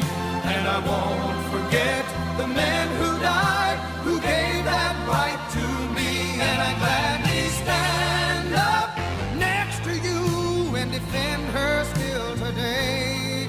'Cause there ain't no doubt I love this land. God bless the USA. This isn't about President Trump. This is about the American people coming together, which again, when the chips were down, we see is the case. The parasites that have tried to hijack this country are angry that Trump's coming in and trying to return power back to the US government and back to the people and taking control from these multinationals. That's why it's critical for all of you out there watching and listening to get this video out to everyone you know, because this is an information war and we need to bypass MSM to make sure that everybody out there that's he's such a white supremacist. Look at him, Tim. Look at him shaking the people's hands and people that affected victims of Hurricane Harvey, and him taking care of them and feeding them and kissing, you know, the kids and trying to console the parents, and Melania going out there and hugging the veterans. But they're white supremacists. See that? How it doesn't fit that narrative? Oh, those were amazing pictures. I love to hear. Let's play that back with the American flag like that. Look at these images. Look at these images. Look at all these African American folks and people of all race, color, and creed coming together. So happy to see Trump. So happy to see the president there. And they trying to create the narrative. Oh, all Hispanics hate Trump. All black people hate Trump. They all hate him. There's a race war going on. Yes, there's a real... The white supremacist president is a Nazi. Everybody hates Trump because they know he's a Nazi, yes. And meanwhile, when he gets down to the real ground, the media cannot stop the swarm of people that are around him. Black, white, Asian, everybody trying to take pictures, happy, smiling. Beautiful images of unity. Beautiful images of coming together after disaster about race, creed, and color. Doesn't matter, just trying to help your neighbor. This is what defeats the narrative of mainstream media. Him standing together with the people. And that's why we always said from the beginning, Trump's got to keep going to the people. He's got to get out of Washington. He's got to get out of... Look at that. You got a guy with dreads tattooed up. And he's like, hey, let me get a break with the president. That's fantastic. And the mainstream media, CNN, never will cover this. They want to show them with any black people, any white people, and any with Asian people. They don't want to show them with veterans. They don't want to show them with anybody that they want to control. Because they're losing their grip. The more the president stands with the people, the more he does these kind of things, the more he goes to touch the ground, which has voted him into power, the more he's revealed as the human being that he is. The person who stands for righteousness. He's not perfect. He's not the Messiah. He knows he's not the Savior of the world. But he bows his head to Jesus Christ and asks pastors to pray for him. Asks the nation to pray for him. And he stands with the veterans and stands with the military and stands with normal citizens and stands with all race, creeds, and colors to protect these United States of America. What a beautiful collage of beautiful painting, pictures from the disaster in Hurricane Harvey. Good came out of that, and our president again stepped forward, and went to the people. That is when he shines the most, because that's when the narrative of CNN and MSNBC and all the globalists, George Soros, you name it, are shattered. They can't keep control if he continues to keep creating imagery like this, because one image is greater than 1,000 words. You know the whole saying. Having these kind of images shatter the narrative, the storyline that the mainstream media is trying to push, that Antifa is trying to push, that the radical left is trying to push, that the destroy Trump at all cost media is trying to push. that he's a Nazi, that he's a scumbag, that he's a fascist, that he's a white supremacist, that he supports Richard Spencer and hate Ku Klux and the Ku Klux Klan, and he's really a Klansman. Maxine Waters trying to call him the Trump Klansman. Images like this just shatter their lives and expose them for being the political whoremongers that they are. What a beautiful collage of powerful photos that the president showing him in his real humanity, in his real compassion and love for people. He at Trump Tower had an African-American woman, homeless woman, stay in the Trump Tower. He let her stay there for years and delivered her fresh flowers every day. No, they'll never tell you that in the mainstream media. They'll never report it. Because this guy is just a normal, red-blooded human being who is successful and is grateful for the success he's had, but he is thankful for the people that helped him build it. We'll be right back after a short break. Stay with us on the King's Report.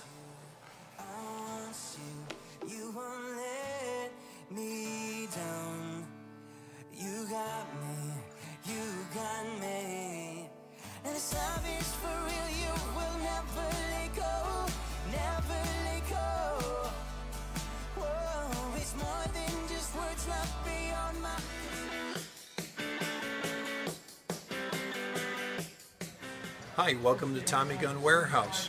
We have a short video for you this afternoon. We want to show you how to work the action on a P380. This is our very small pocket 380 that it has a very strong spring, to work the slide. And this is because it's a very small gun, and we need to have that extra spring tension to actually make the gun work properly. So today I want to show you how to properly work the action. Ladies sometimes find it very difficult, not to mention some men find it difficult to work the slide. Okay, so I just wanted to show you how to hand a firearm to someone properly. The ejection port should be up, the slide is back, and nothing in the magazine well. Then you take this and you hand it to somebody in this manner. They should then verify that it is empty and nothing in the magazine well. And now what I want to show you is how to work the action on this P380. It's sometimes difficult for men and many times difficult for women, but if you know how, it's not that difficult. So Di is going to start out by facing at a 45-degree angle downrange. The gun is going to be, the axis of the barrel is going to be the same axis as her forearm. She's going to keep it closer to her chest, and then reaching over the top with her weak hand, she's going to make sure that this ejection port is clear, that her hand isn't in the way, because you don't want to have an accidental detonation of a primer and injure your hand. So using the upper body strength, you're going to, just work it together, push and pull at the same time, and lock it back. And it's just that simple. You might not get it the first time, but all it takes is a little practice and learning how to use your muscles, and you'll do just fine. Di had started this just a short time ago, and after the third or fourth attempt, she was doing it perfectly. So thanks for listening. Come down and see us at Tommy Gun Warehouse, and we'll show you this P380. Yes, sir.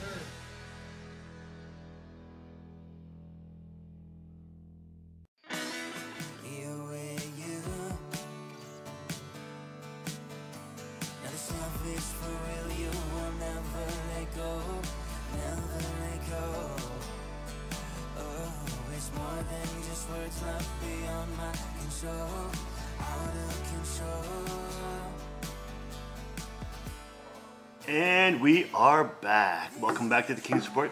This Monday, September 4th, 2017. I'm your host, Hung Sean Moon, the second king of Cheongguk. And we are here in other top news. Japan's Princess Mako giving up royal status to marry a commoner. There you go. In Tokyo, Japanese Emperor Akihito's oldest grandchild, Princess Mako, says she's getting married to a university classmate who won her heart with bright smiles and sincerity. Mako and her fiancé, Kei Komuro, told the joint news conference Sunday their relationship started when Mako sat behind him at a campus meeting 5 years ago at Tokyo's International Christian University. Is she Christian? I attended that university for a year, and not all students there are Christian, I can assure you. Okay, so you did attend that university. Okay, that's interesting. Where they graduated from. Palace officials say their wedding is expected next year. Mako says she fell in love with his smiles like the sun, sincerity, and big heart. Mako's 83-year-old grandfather, Emperor Akihito, is expected to abdicate in late 2018. He'll be succeeded by his eldest son, Crown Prince Naruhito. Mako does not qualify as women aren't allowed to succeed the throne. She'll lose her royal status after marrying the commoner. And there you go. I hope they're happy. There's Princess Mako, who will lose her royal status after marrying her love with bright smiles as the sun. I hope she didn't marry him just because of his looks or his smile. That's pretty bad. You would want to hope that she saw something of integrity or honor in his character, and you know. But we hope hope the best for her, and she's of course to get blessed on True Father's authority. That'll be good. But that's an interesting little story there. Smoking marijuana causes fertility problems because it makes men's sperm lazily swim in circles, say experts. And meanwhile, they have this advertised with a bikini girl on a bottle of alcohol, which I can't get rid of. Look at that. Researchers reveal cannabis leaves sperm mellow because it causes it to swim in circles. Regular use of the drug cuts sperm counts, the Canadian scientists discovered. Previous studies have shown that marijuana can affect fertility. Men who smoke too much marijuana could face fertility problems because the drug makes sperm mellow, causing it to swim in circles. Cannabis, which is the most widely used illegal drug in Britain, tends to leave users feel chilled out and relaxed. But now researchers have revealed that it has the same effect on sperm, and regular weed smoking can cut counts of the cells by as much as a third. Wow.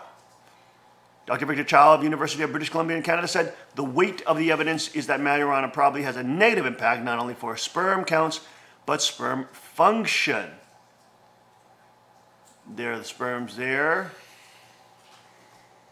Previous studies have shown that marijuana can affect fertility by cutting sperm count and suppressing ovulation in women. The exact way in which that happens has not yet been made clear, but the new research appears to shed more light. But fertility problems are not the only danger of smoking marijuana. The drug can increase the heart rate and affect blood pressure, while increasing the risk of a pregnant woman's baby being born smaller than expected. It was also recently revealed that pot can affect the way a smoker's knees, elbows, and shoulders move when they are walking. A study from the University of South Australia found that there are differences between the way marijuana users and non-users walk. Those who smoke the drug tend to have stiffer shoulders, more flexible elbows, and quicker knees, which move faster than those of non-users. While differences in movement were detected, there were no significant differences between the balancing abilities and neurological functions. The study's authors are calling for more research that can determine exactly how marijuana affects movements as the drug continues to be legalized in the United States. Is that it? That's the end of the article. And there you go. So, of course, in Chanyagung, it is important that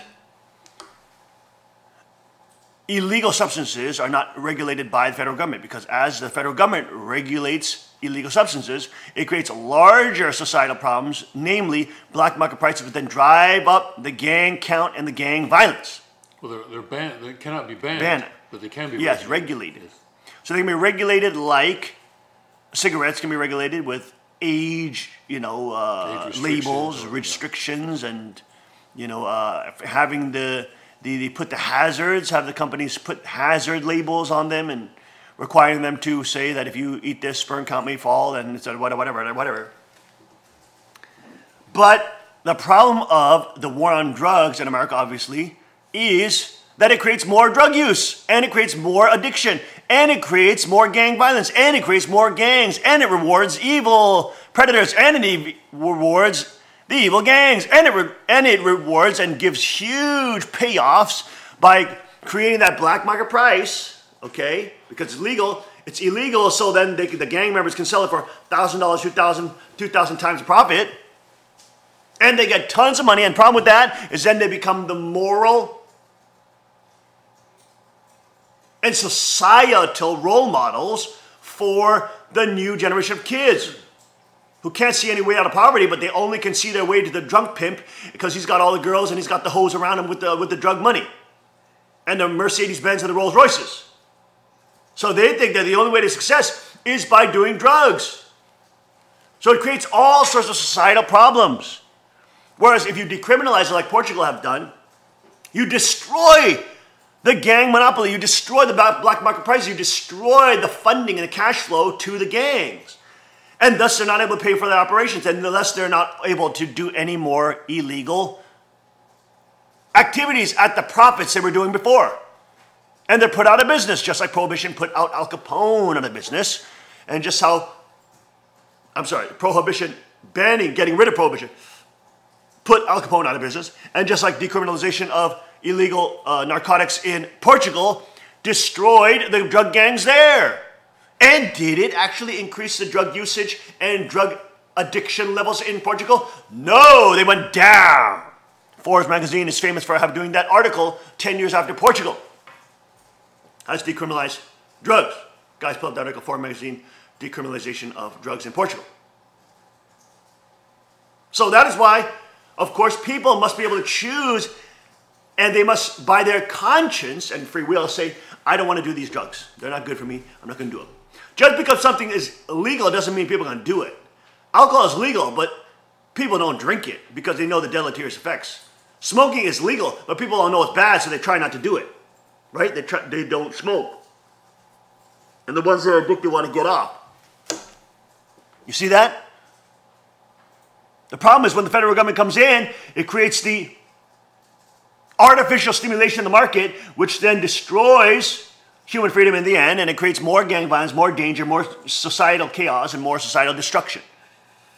And of course, drugs have been used in warfare by militaries and by large governments to implode and destroy and weaken populations such as the Opium Wars. Was used to quell and make addicted the Chinese population to then overtake it.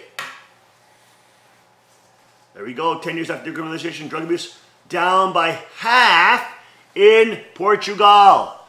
Down by half in Portugal. So the facts are, the reality is that when the federal government stops criminalizing these things, not only do you defund the prison programs, which are using the prisons are private businesses to get slave labor in the United States, paying them 19 cents a day. Walmart, what was it? What were the other companies? American Express? And as we were talking about the pastor on Friday, he knew that the prison system has 90% nonviolent crime, 90% minor offenses like possession of pot and marijuana, etc. And you're giving these kids like 3, 4, 5, 7 years and a criminal record. And then they're used as slave labor and told they should be grateful for it because they're in prison and they should be, then at least they're getting paid 19 cents a day. America still has slave labor, and it's through the prison system that is privately owned, that have quotas and filling counts. They have to fill their quotas in order to make their profit. So when you get rid of the war on drugs, you not only have, like Portugal does, when you decriminalize it, you not only have the drug abuse count in a given scenario, but you always also defund the private prison business racket. which is trying to fill quota with young people so they destroy their lives and force them into crime their whole lives. They have no other way to get out of that. And at the same time, you make the people that they're role modeling after, the pimps and the ones with the Mercedes and Rolls Royces, are the ones who are doing it through illegal narcotics trade and black market prices and gang violence. You're making them the heroes. So it creates all sorts of societal ill and all sorts of societal damage. Why? Because the federal government is moral posture and pretending to do something. Oh, whipping up everybody into a frenzy. Oh, we have to do something about these drugs and get all the girls. Yeah, we got to do something. Yeah, use force, use force. And they can trick the public, who's emotional, especially getting the women vote, to vote for it and to stir up their anxiety so they screw up and create more gang violence and destroy their own lives. That's exactly what the archangel does. Lures you into destroying your own life. And of course, one of the biggest, the biggest target is Eve, is the woman. Because women are easy to manipulate emotionally. With propaganda and hype and emotionalized music, etc. And of course now the males too, because they become so beta male, they become so feminized, they're also using manipulate with emotional content too. That's why it's so powerful when Trump goes on and saves those people and helps those people in Hurricane Harvey, and we have those images set to that kind of music, and I'm proud to be American, because it so stirs the emotion. It's like seeing a drama. And girls get wooed by that. But if you do it the opposite way with the drugs and stir them up into a fear factor and say, hey, we gotta do this, we gotta do the war on drugs, we gotta wage a war on drugs. It's so evil. Your children could even get addicted to drugs, and there's an epidemic of drugs all around. Your children could be a heroin addict, and they show pictures of the emaciated heroin addict. And these are gateway drugs into heroin and all this kind of stuff. And they scare all the women into it. And then they scare their husbands into it.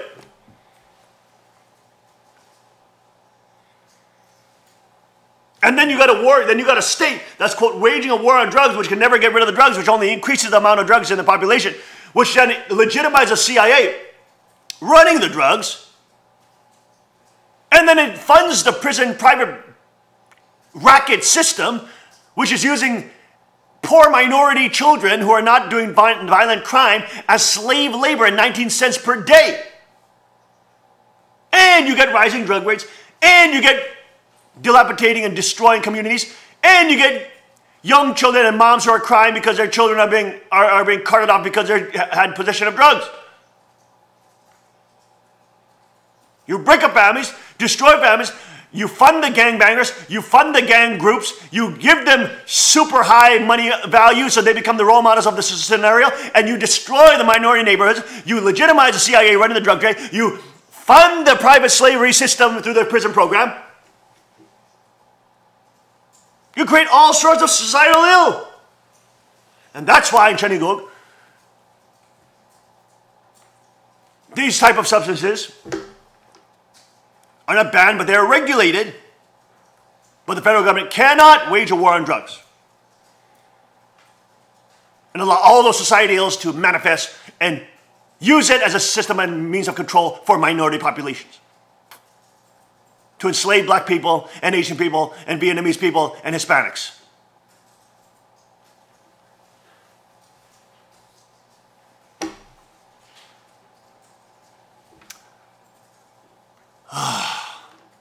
In other news, Germany's Merkel ahead of SPD rival in TV debate. There's that, I mean, this is just the suicidal Germany, okay? Suicidal. That they don't see through this woman, through the propaganda, through this evil witch of Angela Merkel. Made a better impression on voters in televised debate on Sunday. This is a woman who's imploding and destroying Germany. They probably want her because she's still propping up the EU, using the EU as a cartel to rob the other European nations and fund Germany. To inflate Germany's economic vitality by saying she's and her policies created economic boom in Germany. Meanwhile, she's been robbing the other European nations. The other European nations cast her off and say, we don't want any more of this German-centric, Hitlerian Soviet Europe. We want out, like Poland, Ukraine, and all the Poland and those other nations in the Eastern Europe who want to get out, including Brexit as well. But they don't let them out. Why? Because they're using them, milking them, and the German population are becoming more parasitical as they adopt and uplift these parasitical elites. They themselves become more parasitical, and they themselves become entitled and think that they can rob other European nations to fund themselves. They themselves become a reflection of that leader, that parasite vampiric elite. Without them knowing, they become political seeds. And the German population is nuts if they're trying to vote in Angela Merkel again. The poll conducted by Forschungsgruppe Walhen. During the first half of the debate and published shortly after it had finished, showed that Merkel was viewed as more credible by 33% compared to 17% for Schulz. The German Brave must cast her off, and Europe must, if they don't, then Europe must cast the Germans off. The Germans shouldn't be ruling over the UK and France and Spain. It's ridiculous. They should not be able to be making regulations and laws for people out in the countryside of southern France and Italy and all the Western Europe and Scotland and Ireland. Give me a break. Get out of that hellhole, which is the EU, which is Soviet Russia, Soviet EU.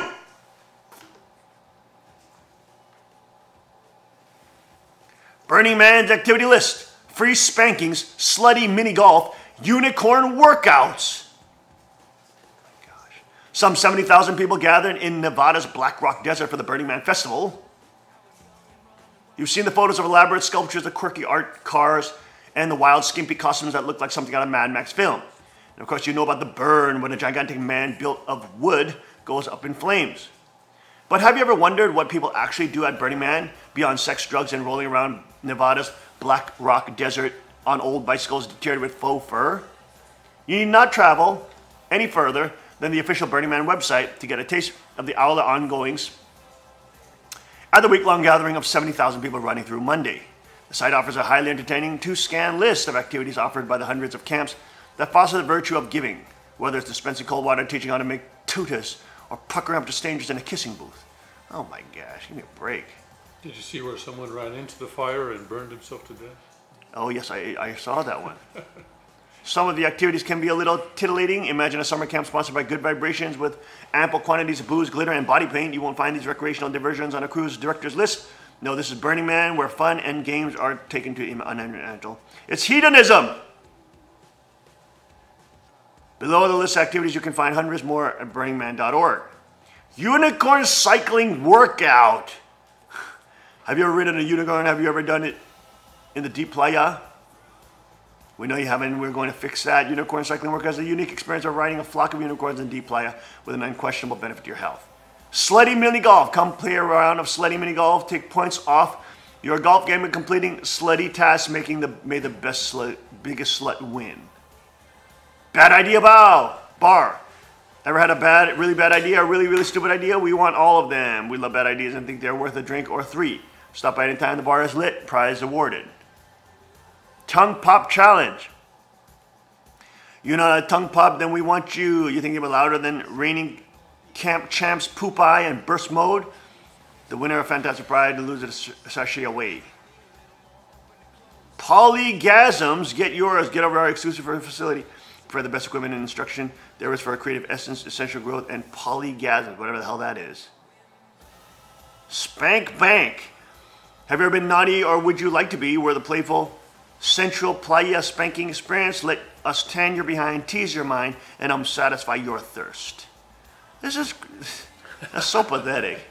These people are they're so pathetically lonely. They weren't spanked enough when they were kids. think that free sex culture gives them fulfillment and enrichment and joy. It gives them loneliness and emptiness.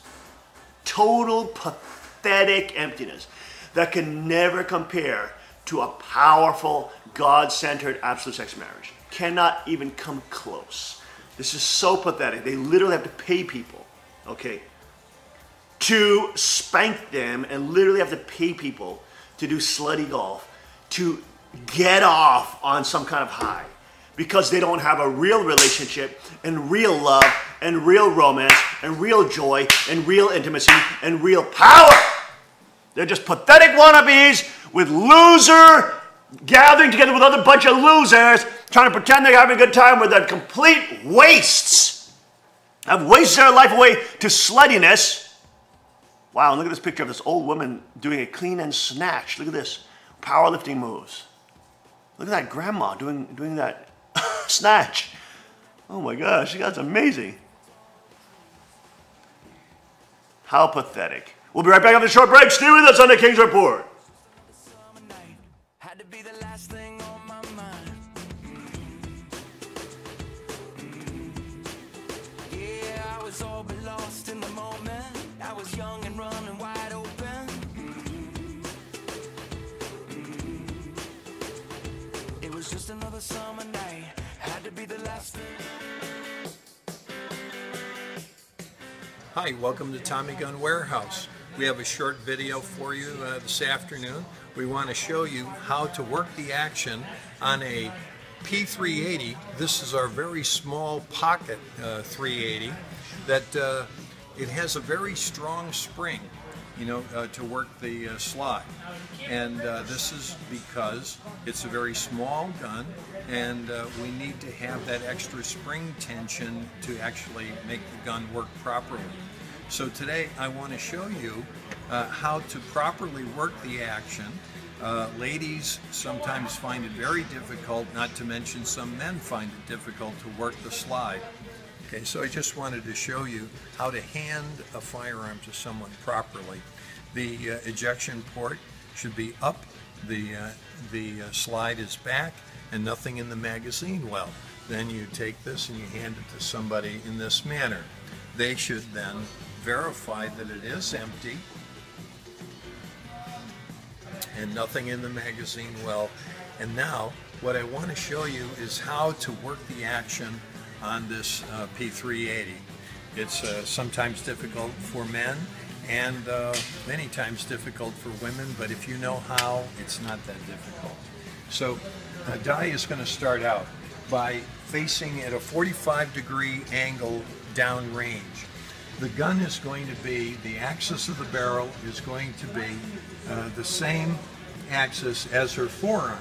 She's going to keep it closer to her chest, and then reaching over the top with her weak hand, she's going to make sure that this ejection port is clear, that her hand isn't in the way, because you don't want to have an accidental detonation of a primer and injure your hand. So using the upper body strength, you're going to, just work it together, push and pull at the same time, and lock it back. And it's just that simple. You might not get it the first time, but all it takes is a little practice and learning how to use your muscles, and you'll do just fine. Di had started this just a short time ago, and after the third or fourth attempt, she was doing it perfectly. So thanks for listening. Come down and see us at Tommy Gun Warehouse, and we'll show you this P380. Yes, sir.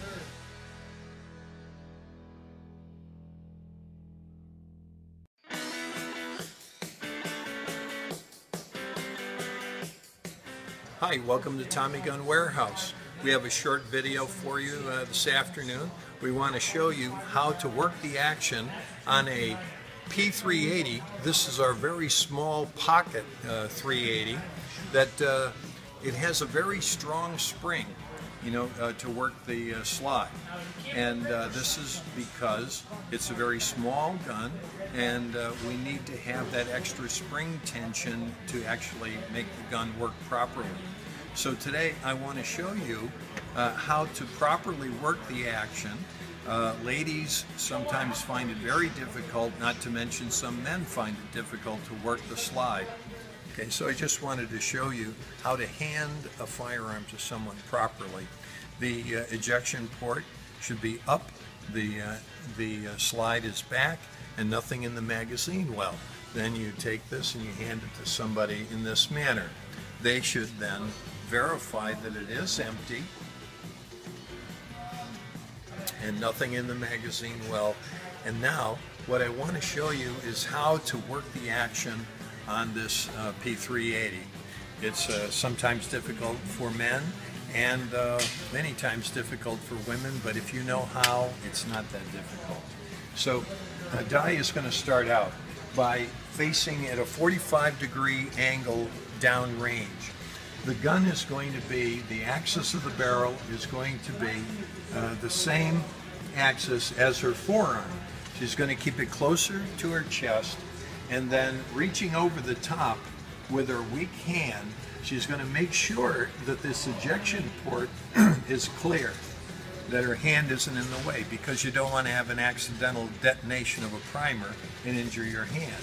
So using the upper body strength, you're going to, just work it together, push and pull at the same time, and lock it back. And it's just that simple.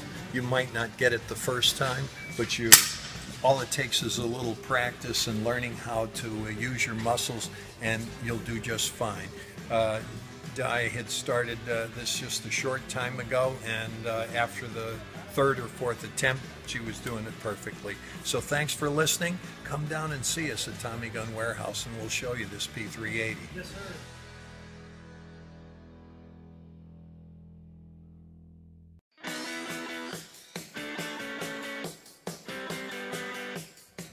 Hi, welcome to Tommy Gun Warehouse. We have a short video for you this afternoon. We want to show you how to work the action on a P380. This is our very small pocket 380 that it has a very strong spring, to work the slide. And this is because it's a very small gun, and we need to have that extra spring tension to actually make the gun work properly.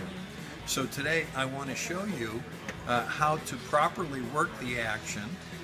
Ladies sometimes find it very difficult, not to mention some men find it difficult to work the slide. Okay, so I just wanted to show you how to hand a firearm to someone properly.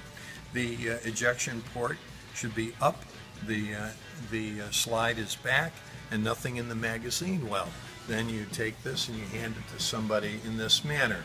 They should then verify that it is empty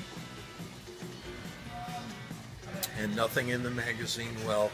And now what I want to show you is how to work the action on this P380. It's sometimes difficult for men and many times difficult for women, but if you know how, it's not that difficult. So Di is going to start out by facing at a 45-degree angle downrange. The gun is going to be, the axis of the barrel is going to be the same axis as her forearm. She's going to keep it closer to her chest, and then reaching over the top with her weak hand, she's going to make sure that this ejection port is clear, that her hand isn't in the way, because you don't want to have an accidental detonation of a primer and injure your hand. So using the upper body strength, you're going to, just work it together, push and pull at the same time, and lock it back. And it's just that simple. You might not get it the first time, but all it takes is a little practice and learning how to use your muscles, and you'll do just fine. Di had started this just a short time ago, and after the third or fourth attempt, she was doing it perfectly. So thanks for listening. Come down and see us at Tommy Gun Warehouse, and we'll show you this P380. Yes, sir.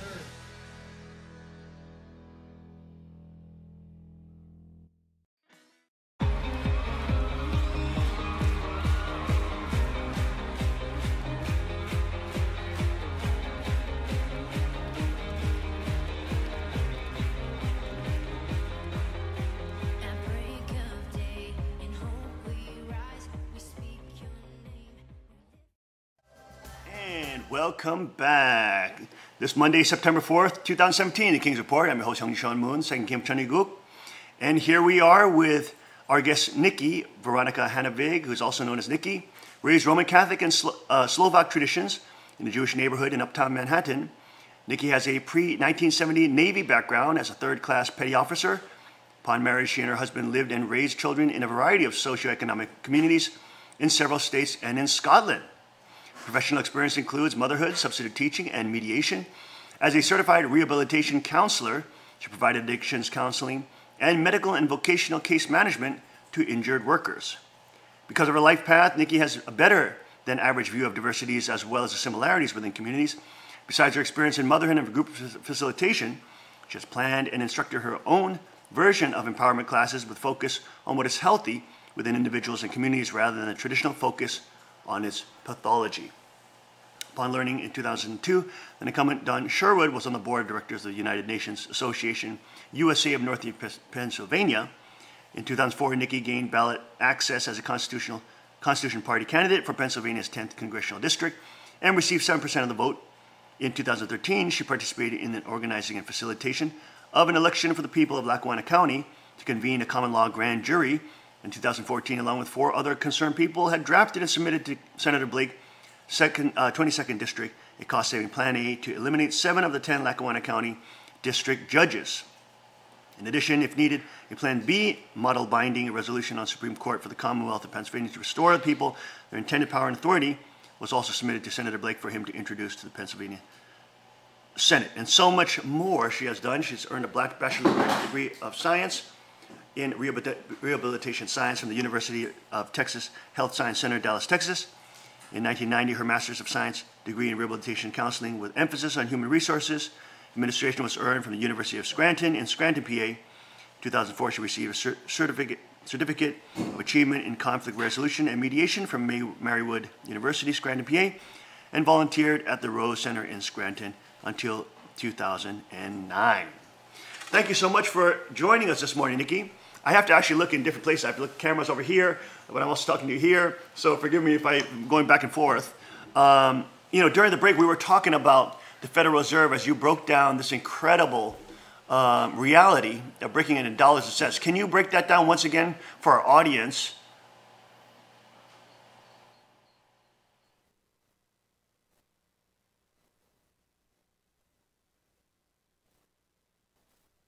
Call up cost of printing. Go to the website, guys. Go to the website. Okay, no, go ahead. Yeah. Okay, the cost of printing notes, okay? The cost of printing notes is pennies on the dollar.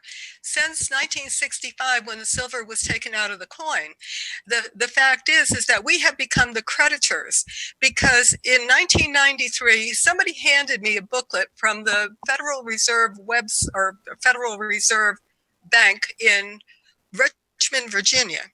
And in that book, it said that it only costs 3 cents to print a note of any denomination. Well, the cost has gone up since then, because the cost has gone up because they have all these colors in there and strips and everything else. However, back then, I'm thinking to myself, this is like 1995 maybe, that somebody handed me the book. And I'm thinking to myself, you mean to say for every $10 of my labor, somebody is pocketing $9.97, and then of that $10, I'm expected to pay at least 20% in income tax to the IRS. Therefore, for every $10 of my labor, I am actually indebted to the Federal Reserve System for $11.97. And at the time, I wasn't thinking about the 1965, when 65, they took the silver out of the coin. When I started thinking that way, oh man, it was empowering, because what this showed me now is that we are the creditors. They are our employees. They have bonded us. So our slaves, and going back into scripture, the slaves have risen up over us. So we have to put them back in their place. And, it's empowering to know that we do have that authority. And it says right there, Declaration of Independence, first paragraph, when in the course of human events it becomes necessary for one people. In Hebrew, that's echad, that's one people, to, number one, dissolve the political bands which connected them to another. Back in 1776, it was the Whigs and the Tories connecting the people to the Bank of England. Back in Yeshua's day, it was the Pharisees, the Sadducees, and the scribes, and they were connecting them with Roman government at that time. Okay, so nothing has changed. It's still overturning the tables of the money changers because the money Yes. changers, they changed our money in 1965, and we have forgotten as a people who we are in the scheme of things. Because the second part of that Declaration of Independence says, to dissolve the political bands which connected them to another. Number two is to assume amongst the powers of the earth the separate and equal station to which the laws of nature and nature's God entitle us. So we have an entitlement that we have not yet secured. And the third part of that is to declare the causes which impel us to that separation. Nothing has changed since 1776. Those people who penned that first paragraph had both the problems and the solutions just right there in that first paragraph. And you see how they evoked nature's God, that these are rights that are inalienable, given by our creator, not some government, not some institution, not some, human body, but by the creator of the universe, which transcends and trumps all human institution and governments. But look at the modern day. Look at the modern day where you have all these brainwashed children, unfortunately, who become victims of the public education system, and they believe literally the state is God. They believe anything the officials tell them. They are being hypersexualized at 5 years old with the UN Health Sciences courses, which are teaching them how to masturbate at 5 years old, hypersexualize them for, and giving them free abortions. Virginia now allows free abortions at the age of 12 years old without even having to tell your parents. I mean, this is unbelievable. At the same time, they're trying to force the transgender agenda under Obama down our throats, trying to, change men's and women's, boys and girls' bathrooms into unisex, allowing the boys, if they say they identify as a girl, to use the women's locker room and showers. This is insanity. And at the same time, they use that just to centralize power and to say that we don't have rights and that our rights are given by our federal rulers, our politicians in Washington. How do you think about these young people now who literally look back at the Founding Fathers? They see them as racist. They see them as white supremacists. They see them as slave owners. They see them as misogynists. They see them as, just horrible people. And they're tearing down statues. One man was arrested trying to blow up a statue in Houston 2 weeks ago. I mean, these people are complete, like in a cult. They're completely filled with disinformation, hatred towards history, hatred towards the Founding Fathers who fought against the tyrants. And then they're saying the Founding Fathers are the tyrants who are slave owners and wanted to imprison black people. Meanwhile, Thomas Jefferson was the one who was putting in clauses to free his slaves. And in Virginia, George Washington and Thomas Jefferson were prohibited by law to actually let their slaves go. And they released them, of course, once they died. But all this history is lost. All this history, they say the Founding Fathers are all these white supremacists who loved, enslaving black people. Only 14%, 25% of the Founding Fathers actually owned slaves. And almost every single one of them, on the other side, was opposed to slavery. How do you deal with these young people who have never been really taught history, who think the Founding Fathers literally are domestic terrorists under the Obama administration? That was out in State Department documents that the Founding Fathers were domestic terrorists. I mean, this is outrageous. Give us your thoughts on that and a whole slew of things. I'd gladly give you my thoughts on that. From being that we had lived in various states. So we lived in North Carolina for a while, where we were like in a fishing village, kind of a place. And my husband was installing flight simulators at the time. So we just picked up and moved along with him. But it was good education for the kids. They got to see different varieties of people and communities and things like that.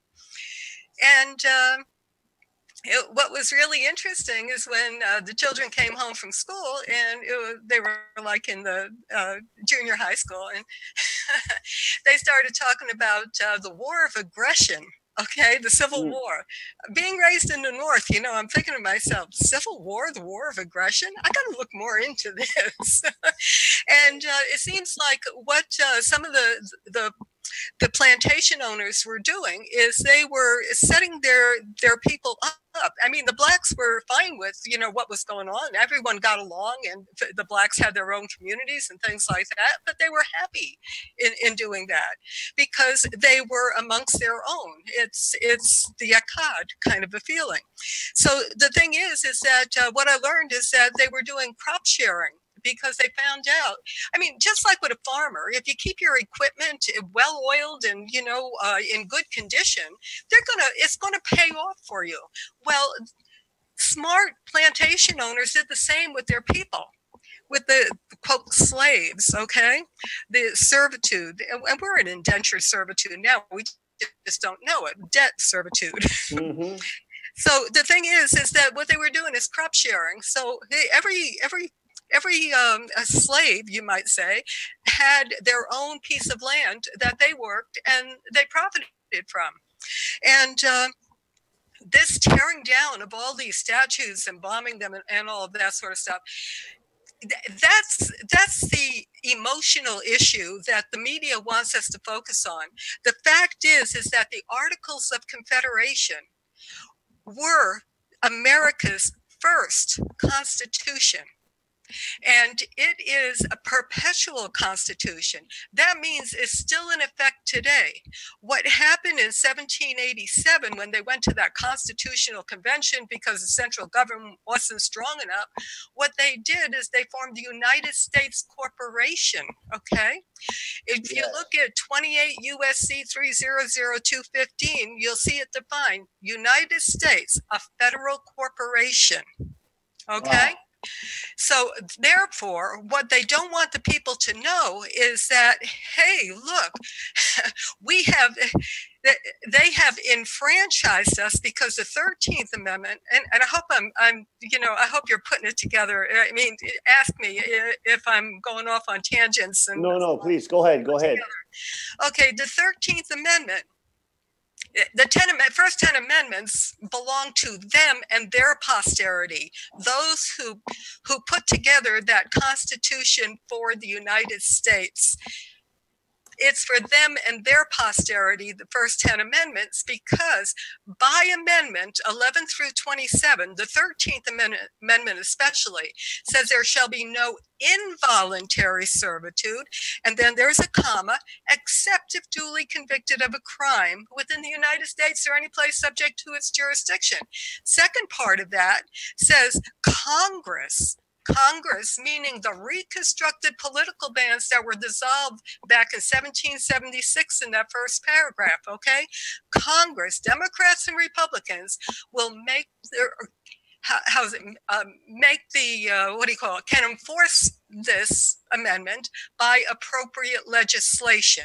So they make the laws to say, hey, look, if you do not comply with voluntary servitude, you are going to be duly convicted of a crime in the United States or any place subject to it. Yeah. Now go back and read it for yourself. And if you have any questions, ask and we'll discuss it. But it's all very much contract law, even going back to the beginning of time. You know, Yahweh put Adam and Eve, say Adam and Eve, you know, I don't know if that was their real name or not, but the man and the woman in the garden, okay? The man in the garden and then the woman in the garden, and said there's only one stipulation. All this is yours. There's only one stipulation. Don't eat of that tree, okay? Yes. Rather than tossing whatever kind of a fruit it was that Eve handed him, he didn't. He could have tossed it and says, come on, Eve, let's go stomp snakes. But he didn't do that, you know? So it's all law is contractual. All law is contractual. And right there, you know, from the 11th Amendment on, it's all contract law. And the 13th Amendment is key because it says there shall be no involuntary servitude. Nothing about voluntary servitude, with which if you do not comply, you're going to be duly convicted of a crime.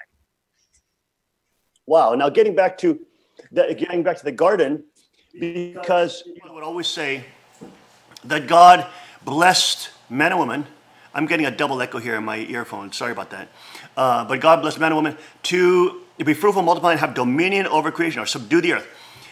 He gave his kingdom and all of the beauty of creation and the universe to humanity. He didn't give it to the archangels. And the archangels always want to meddle around, get into centralized power to themselves, and be the new gods that all of us are supposed to worship as slaves. God didn't make humanity in the image of the archangel or as slaves. He made us to be free and be powerful and to be creative and be in his presence, to have a relationship with him, and of course not to eat of the fruit and not sin, etc. But he inherited, the real inheritors of God's legacy, of the goodness and righteousness of God and his kingdom, is the people. And of course, Christ also says we are to be co-heirs with him in the kingdom of God. And so thus, that's why, for example, we always say, the body of Christ, we've got to get our crowns on. Because we have to understand our holy lineage and our holy connection to the King of Kings. That we are not slaves, and we are not bondservants, and we are not, fodder for the elite, or to be, tax farmed. We are sovereign individuals made in the image of God, and humanity is powerful, beautiful, and in all our imperfection, Christ makes us perfect through his sacrifice, through his blood, through his sweat, his tears. We don't deserve it, but he calls us to step forward against unrighteousness, to stand against unrighteousness, and to stand with him in the kingdom. And that's why I call this stuff political Satanism. It's like all this stuff where they're always trying to, collude and make power and get to centralized power and create world governments for world taxes and all this. And you look at these characters, right, like George Soros or the Bilderberg Group or these Rothschild groups, the international bankers. You see all these characters, and then you have major international Deutsche bankers that come out saying these people are Luciferian. They're doing sex parties, orgy cults. They're paying $600,000 for these private parties, which have all these orgies and pedophilia. Some of the top elite around the world, like the Clintons and Jeff Epstein, a pedophile island, convicted pedophile. You're talking about Jimmy Savile in the UK with Prince Charles, the royal family there, and also Sir Edward Heath. The police coming out saying that he was actually a necrophile into murdering children and then having sex with them. I mean, you're talking about literal Satanists. Literal Satanists that want to engage in ancient satanic rituals, which they think give them power and legitimize their, sitting on top and perching on top of everybody in the world. And you look at these characters up top, and they're literally not only acting like vampires, sitting on top of and just sucking people dry with indentured servitude and debt slavery and all this kind of thing, but they're literally engaged in Satanism. We have in the WikiLeaks Hillary Clinton being connected to Marina Abramovich, who is painting pentagrams, carving pentagrams into her stomach as art, quote, art. Having, statues in the corner in a white room, throwing blood and semen on top of them, and painting, statements of these witches' brews in blood on the walls, and calling this art. And Hillary Clinton is going to her parties. This is a woman. Hey guys, pick up the picture of them cutting the cake. They have a cake. This woman has a cake in the image of a human being, and they're cutting up this cake, and it's red inside, and they're eating it, laughing, thinking it's a big joke, and these Luciferians are there. What is wrong with these people? They are clearly possessed by some spirit that is greater, that is not flesh and blood.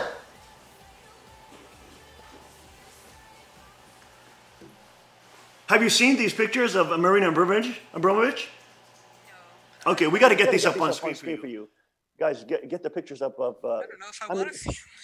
These people, and you have the top elites, okay? Top elites that are connected and doing these rituals. They're engaged in this. And the Bible talks about we're not fighting against flesh and blood. We're fighting against principalities, powers, and rulers of darkness of the earth and spiritual wickedness in high places.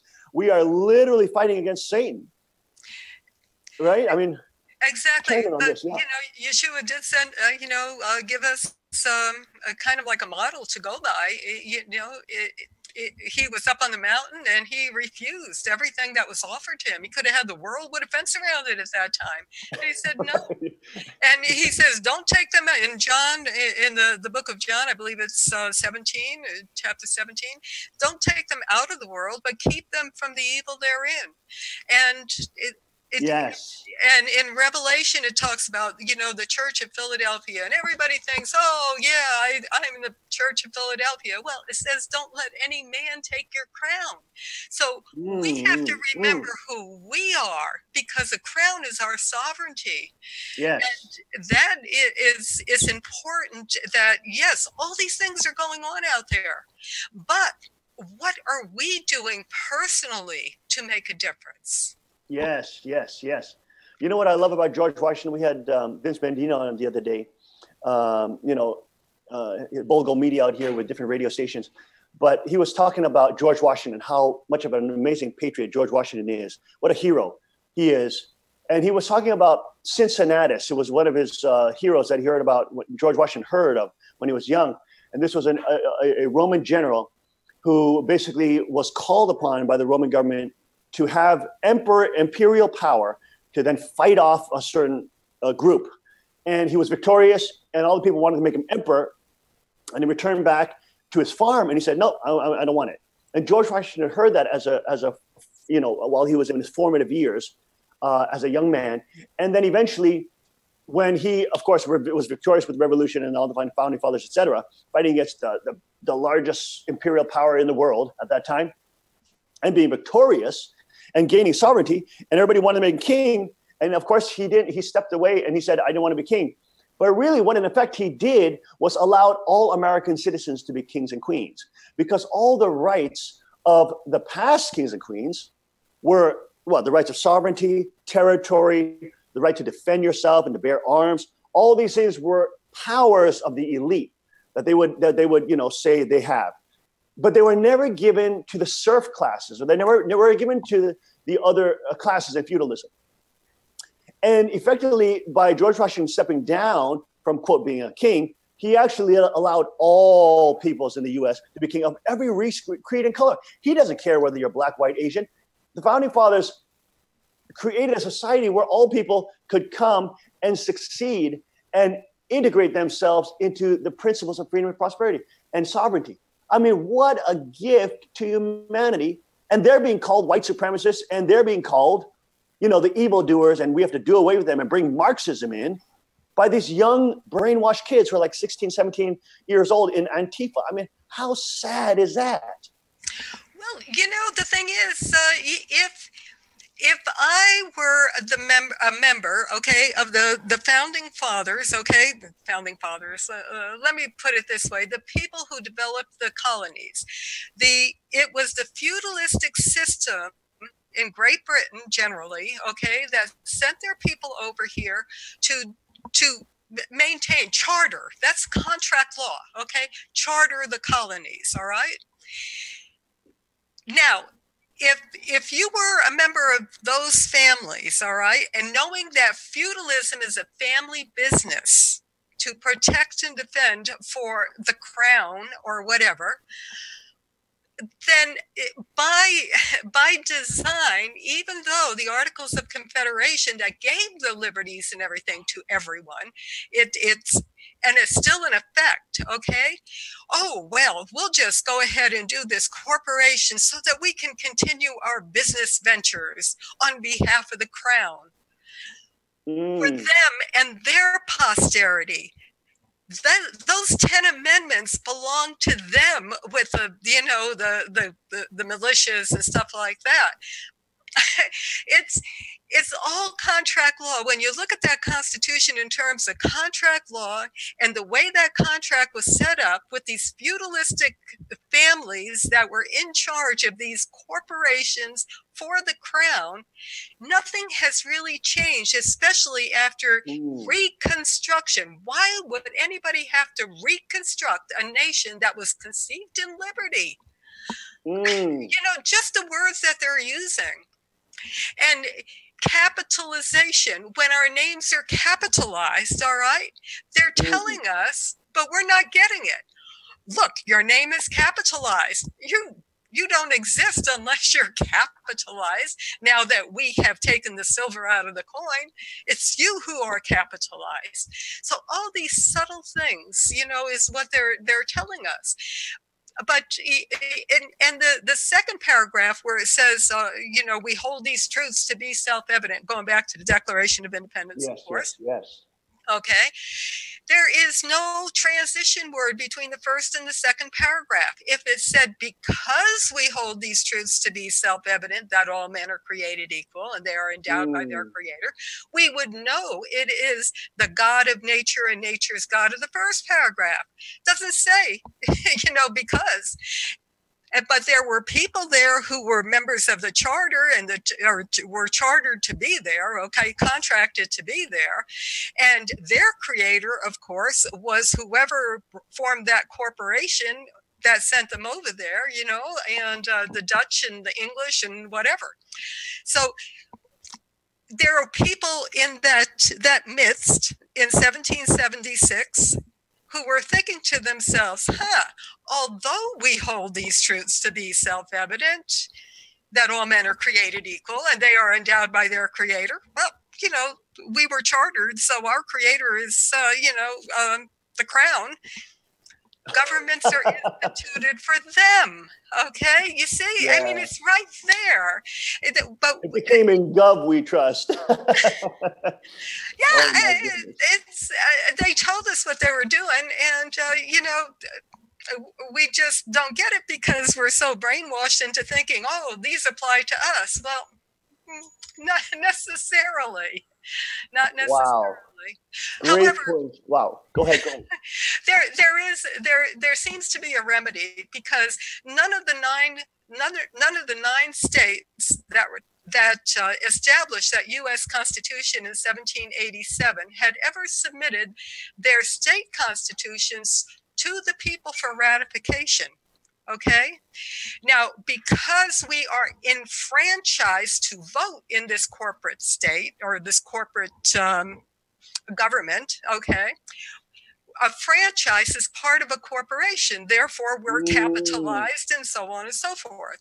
Well, the fact is that if we can get it on the ballot, you know, nationwide next year, I mean, it's too late this year probably, but if we can get it on the ballot to ratify that 1787 Constitution as the franchise people that we are, who have never, you know, voted for the never ratified that Constitution. Let's ratify that 1787 Constitution. Therefore, we, the people who are franchised into this corporation, will have the ability to wind up this corporation and dissolve it because they are wasting and abusing resources, human and otherwise. And nullify, have a second issue on there to nullify amendments 11 through 27, and let's start afresh with the same Constitution that they had for themselves and their posterity. Let's have it for us, like you said that we did. It's all about getting back. That's right. And George Orwell said, he who controls the past controls the future. And that's why these socialists and communists are constantly trying to erase the past. That's what they have to do. Every Marxist revolution, you got to erase the past so that you can, quote, bring in the new Marxist hellhole that they bring in. We'll be right back after this short break. Stay with us.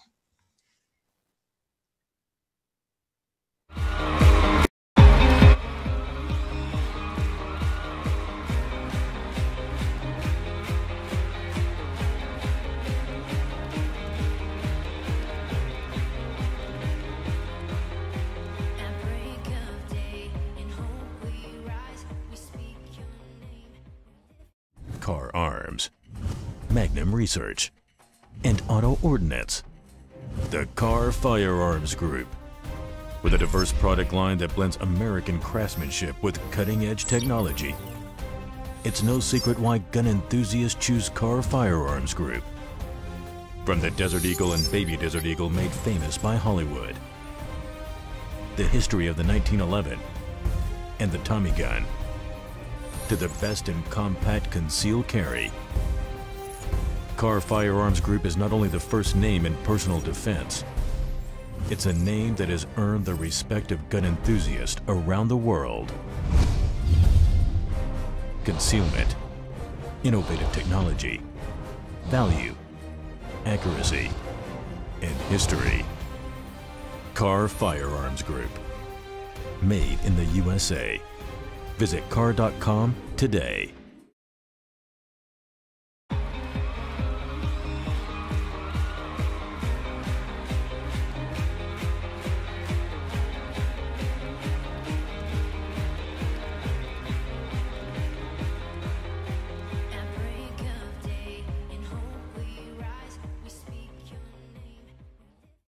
And we are back. Welcome back to the King Sport this Monday, September 4th, 2017. Reporting here from the Cheonilgung Palace. And we are here joined with Nikki, Veronica Hanavig, breaking down so many incredible points of our reality that so many people are asleep to. The fact that, you know, our paper notes are completely worthless. The fact that our legal tender is no more, we're not able to trade it in for real metals and gold and silver. I mean, just so many things that we've been hoodwinked with and been pulled away from the original protections that the Founding Fathers put in. Now, getting to more recent news, of course, everybody knows the big thing right now is the H-bomb that North Korea and the dictator there has, quote, successfully taken, exploded underground. It's 5 times stronger than the last nuclear test. It's now the 6th. They're going against every, quote, UN sanction, which means nothing. It just means more funding for North Korea and more tyrannies. That's all the UN does. And that's why my father, for example, called it the satanic UN, because all it does is protect dictators. It protects ISIS, protects Al-Qaeda, it protects China, Communist China, and puts them on the UN Security Council as the head. I mean, it's insane. It's insane. They're the ones who don't follow any of the UN, human rights, mandates. They're the ones who constantly break the UN Security Council's rules, and they're put as in the head. Oh my gosh, it's ridiculous. But here we go. You have John Bolton, who is again warmongering again, part of the neocon cabal with the leftist lunatic, Democratic Communist Party. Anybody from, we have brothers and sisters in Cambodia. We have my father and mother, they fled from North Korea. I mean, we've seen communism, okay? And the Democratic Party is the party of the communists. And you have the neocons here with John Bolton and McCain, who are constantly trying to put him in war. Listen to his quote. Only diplomatic option left is to end the regime in North Korea by effectively having the South take it over. And again, trying to push us into now World War III and potential nuclear war. Of course, nobody wants to get in. Trump doesn't want to get in nuclear war. He's busy trying to create jobs, over 1 million jobs, that he's creating. The stock market at, super historical highs. I mean, you're talking about Trump getting rid of the TPP and the unfair trade deals that implode our sovereignty and sell us off to the globalist cartels. You're talking about him bringing back manufacturing, turning back on our coal businesses, coal companies, getting Americans back to work, raising the American middle class again.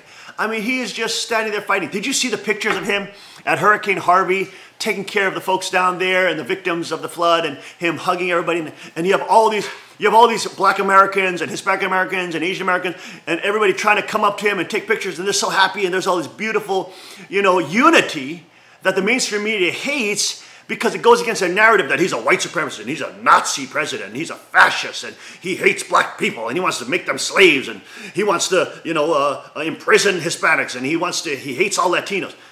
I mean, this completely shatters their narrative when they see him in his humanity and his care for people. And he's there with the people and just hugging them and embracing. Everybody's so happy to take selfies and photos with him. It's such a wonderful thing. But again, he's under attack constantly by the deep state, the CIA and all the intelligence communities against him, leaking just constantly on him. You have the generals around him. I mean, McMaster has been caught by Israeli intelligence communicating with George Soros and reporting to what's going on in the White House to George Soros.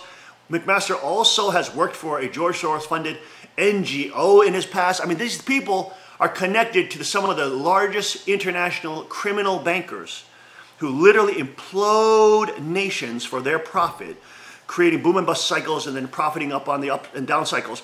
I mean, they're just so wicked. And these people, again, more of the warfare state. Let's go into more wars. Let's create World War III. Let's get rid of Trump. Let's create the justification to give a coup d'etat. I mean, what are these people thinking? They're trying to remove a duly elected president and destabilize the United States of America. Well, the thing is that, you know, for all that Trump is doing, and I really appreciate that he's putting out the rhetoric and the narrative for what he's doing and behaving the way he is, because I think the people need it. However, I'm not sure that he really gets the drift of what he's talking about when he's talking about creating jobs under this present monetary system. When because under the present monetary system, all they pay for is the printing of the notes that pay the workers. You're right. He should get rid of the Federal Reserve. That would be tremendous. Because for every when people are, you know, oh yeah, raise the minimum wage. Who really profits when that worker is still at minimum wage and the bankers are profiting 90-some cents for every new dollar they're printing? You're right. You hit it right on the head. You hit it to the core. Yeah. Get rid of the Federal Reserve. Audit the Fed. Get rid of it, like Ron Paul says. Exactly. And let's go back to an agricultural society, you know, and that's real Christian values. Yes. Exactly. Yes. And go along with the 7-year cycle, you know, the forgiveness of debt. There is so much more. Ooh, the Shemitah. Yes. Yes, the Shemitah. It's time. I mean, it's not like a plan has not ever been laid out for us. It has been. Yes. We've forgotten who we are in the scheme of things. All we have to do is return to that. And under the Articles of Confederation, we can, but we have to dissolve our links with this, current form of government. We have to dissolve the political bands which have connected us to these megalomaniacs. And you're pulling the root. You're really getting right to the root and addressing the real core of the problem. It's that monetary supply, the control of the money. And God said you cannot serve God and mammon. These people are completely, go ahead. You're right. They have right there on their coin, in God we trust. We just haven't asked them which God. And based on that second paragraph of the Declaration of Independence, governments are instituted, for the creator. Well, which creator? Because this is so important. Because look, you can't say the name of Jesus Christ. You can't even say a prayer in school without being sent to detention now. You can't even have the 10 Commandments in a courtroom now. I mean, meanwhile, in Common Core, you can say the Shahada, which is the Declaration of Faith in Islam. The students are supposed to dress up as Muslims, go to a mosque service, and they're supposed to, one of their exercises, quote, homework exercises, to learn tolerance to other cultures in their world religious class. They're supposed to make believe that they are a jihadi who's fighting against intolerant Christians during the Crusades, even though the Crusades were a defensive war because the Islamic invasions were sweeping over all of Europe, and conquered all of North Africa, were imprisoning women, sex slaves. Uh-oh, what happened?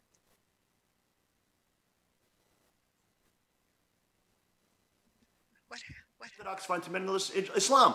And that's why the left is allying with them. It's insane. How can the Democratic left ally with radical Islam and try to protect them and say people who say Jesus Christ should be in prison? I mean, this is incredible. Go ahead, Nikki. Go ahead. Right. Oh, okay, sorry about that. Left. Allying with some of the most radical ideologies like radical Islam that imprison women, creates sex slaves, has the largest standings and longest living slave trade, continue slave trade till the modern day. You know, and they're forcing that on a public school students, and meanwhile, public school students can't even say Jesus Christ. Oh, did I lose her? Okay, we'll be right back after the short break as we get back Nikki on the line. Stay with us.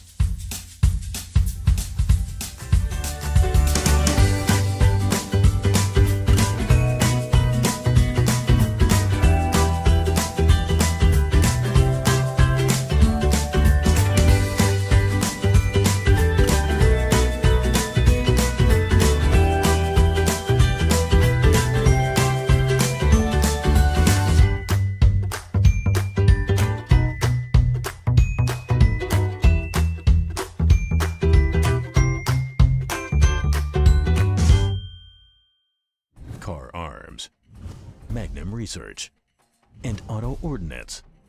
The Car Firearms Group. With a diverse product line that blends American craftsmanship with cutting-edge technology. It's no secret why gun enthusiasts choose Car Firearms Group. From the Desert Eagle and Baby Desert Eagle made famous by Hollywood.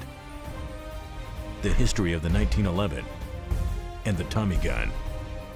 To the best in compact concealed carry. Car Firearms Group is not only the first name in personal defense, it's a name that has earned the respect of gun enthusiasts around the world. Concealment, innovative technology, value, accuracy, and history. Car Firearms Group. Made in the USA. Visit car.com today.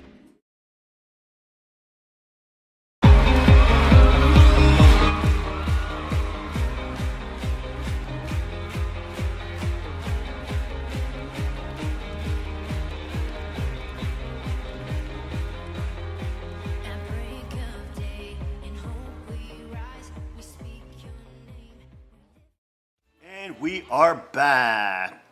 Thank you for joining us this morning, Monday, September 4th, 2017, our final segment with Nikki Veronica Hanavig. I'm your host, Hyungjae Sean Moon, Second King, reporting live from Cheonmyegung Palace. And here we're talking about how does the left get away, how does the public education school system get away with banning Jesus, banning Christ, banning Christian principles, banning Christian ethics. You can't say anything about the Ten Commandments, anything about Jesus, or you're intolerant, racist, bigot, homophobe, Islamophobe, whatever they call you, label you, put you, white supremacist, you name it. And then they, in the Common Core curriculum that is given to young students, American students in public school, this was exposed by Bridget Gabriel, where she actually read the assignments. They're supposed to chant the Shahada, which is Declaration of Faith in Islam. They can worship Allah for studies. They're made to go to a mosque. The Prophet Muhammad is having pedophilic sex with a 6-year-old girl named Aisha, who's called the mother of the faith, favorite bride, by the way, of Muhammad, consummating his marriage with her at 9 years old, 9-year-old girl, which is the reason why the left is protecting Islam, because the Prophet is a pedophile. And this is the same Democratic Party that protects Salon Magazine, who has Todd Nickerson coming out saying he's a pedophile and people shouldn't discriminate against him because he has minor attraction syndrome. These are the people that are constantly trying to legitimize these satanic practices. Okay? And they're allowing and they're protecting jihadis, letting them pour into Europe, and they want 600,000 more to pour into America. And that's General McMaster wants to do that. That's Hillary Clinton's plan. But McMaster is funded by the same George Soros. They want to let these guys pour in and destabilize this country so they can rule over us with a divide and conquer strategy. I mean, Nikki, how do they get away with this insanity? It's, you know, it all comes back to the Ten Commandments. We're not holding them accountable to the Ten Commandments. And if we were holding them accountable to our laws rather than their laws, trying to, oh, how are we going to go into court without a lawyer and this, that, and the other thing? Well, they covet what we have. They bear false witness. They're hypocrites as far as, you know, one nation under God, indivisible, with liberty and justice for all. Well, if it's the God of Mammon, that's not our God. So Yes. yeah, Which God? I mean, that's the key. exactly, and they have it engraved in engraven images on the coins. In God we trust, and on the currency, which God? That's Yes. Mammon, the God of wealth, right? So in just identifying what they're doing by what they're telling us they're doing, just like the capitalization, we can do a lot. But what really I think is kind of funny is that, when somebody steals under, what do they call that law? The Sharia law, yeah. They cut off their hand, right? When somebody steals? Yes. Why are they teaching this to the kids? It's going to turn on them eventually. They do a lot worse than that. I'm okay with that. Mutilation was completely allowed by Mohammed. Sex slavery, you could have 4 wives and unlimited divorce, which is, when I was at Harvard, there was a student doing paper, and I regret going to Harvard, by the way. It's just a brainwashing camp. Anyway. No, you learned a lot there. You learned how the other side works. One of the students was writing a paper on the road to Mecca, and they were outlining and detailing the prostitute brothels that are on the way, and these pilgrims are dressing white, and they're supposed to do this holy thing. And they're visiting these prostitute brothels on the road to Mecca, and they're getting a, quote, legal marriage to the girl, having sex with her, and after whatever, 30 minutes or whatever, they legally divorce her. 3 times, right? There you go. And so not only have 4 wives, but also if you conquer a nation, you can hold sex slaves, and the Islamic sex trade has been the longest-lived sex trade, continues to exist today in Islamic radicalized countries, fundamentalist countries like Northeast Africa, etc. I mean, it continues on to this day. You're talking about the Crusades and the Muslim invasions that conquered all of Northeast Africa, conquered within 100 years, 150 years of its inception with Muhammad. And then, of course, into Europe, and after centuries now pushing into Europe with the Crusades, and you're having a defensive war. Christians are trying to keep their civilization alive, and that's why they're fighting against them. And now you have U.S. public school students have to pretend role play as a jihadi, fighting against the bad Christians. I mean, this is an inversion of history and reality. Right, but it's all about divide and conquer, I guess. Because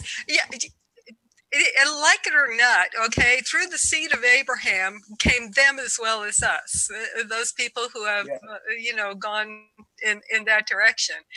And it's interesting because even though they're pitting the Muslims against the Christians like they are, yes, we have a common ancestor through whose seed all nations shall be, saved.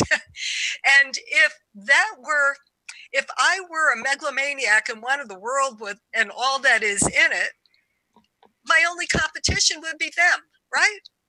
Yes, so let's pit them against one another so that we can, exactly. divide and conquer and and we make the laws, and if they do not comply, they're going to be duly convicted of a crime. So eventually we'll get them, they'll fall prey to our scheme here.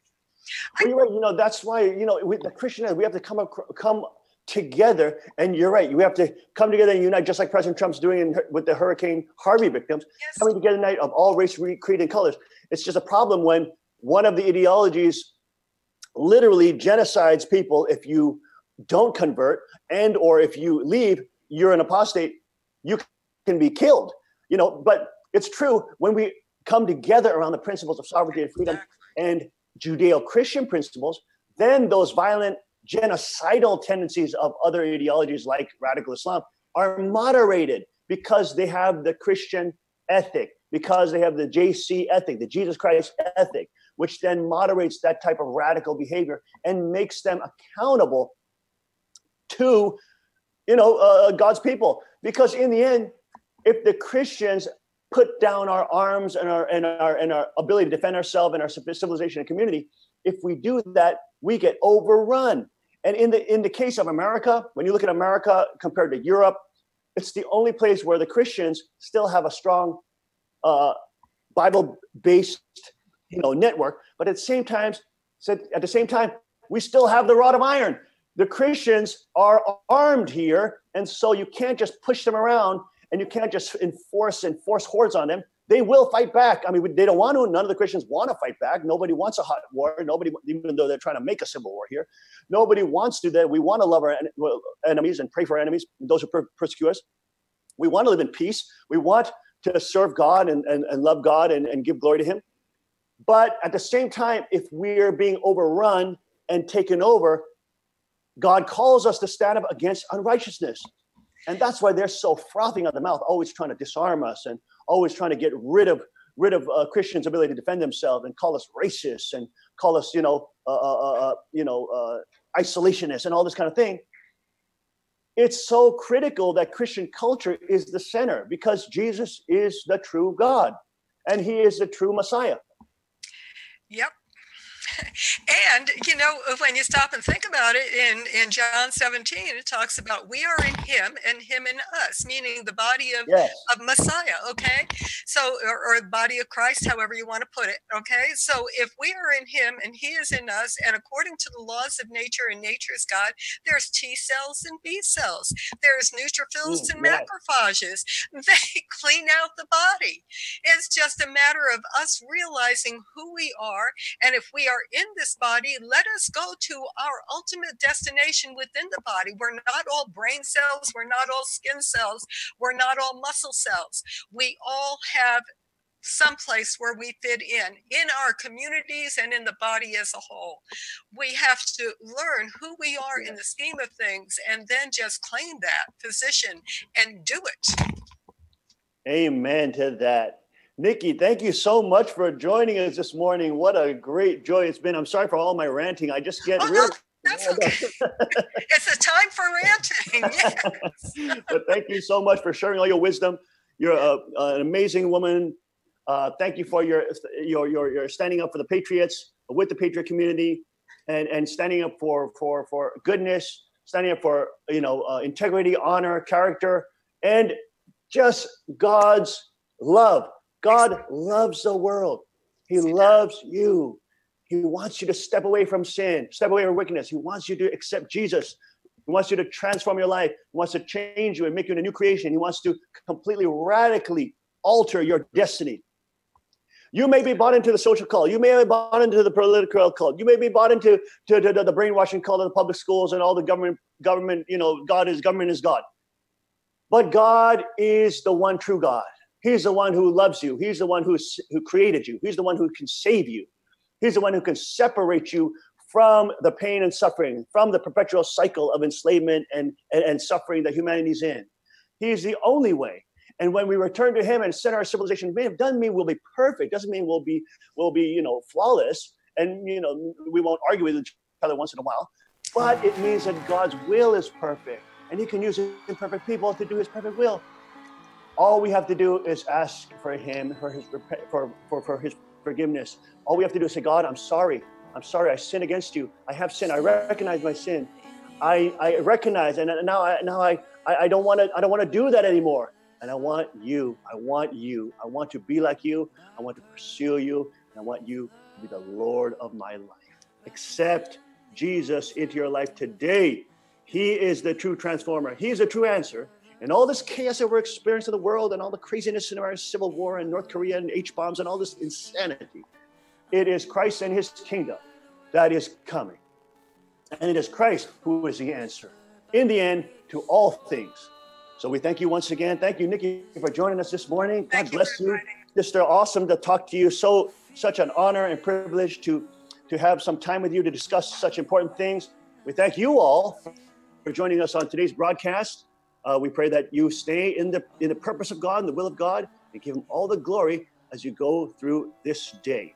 Enjoy the weather, get outdoors, get into His room and His creation, and give Him all the praise. We'll see you tomorrow, 5 a.m. sharp. God bless, Godspeed, and may His kingdom come. Hey, Nikki, thank you so much for joining us. Great to meet you. Such an honor.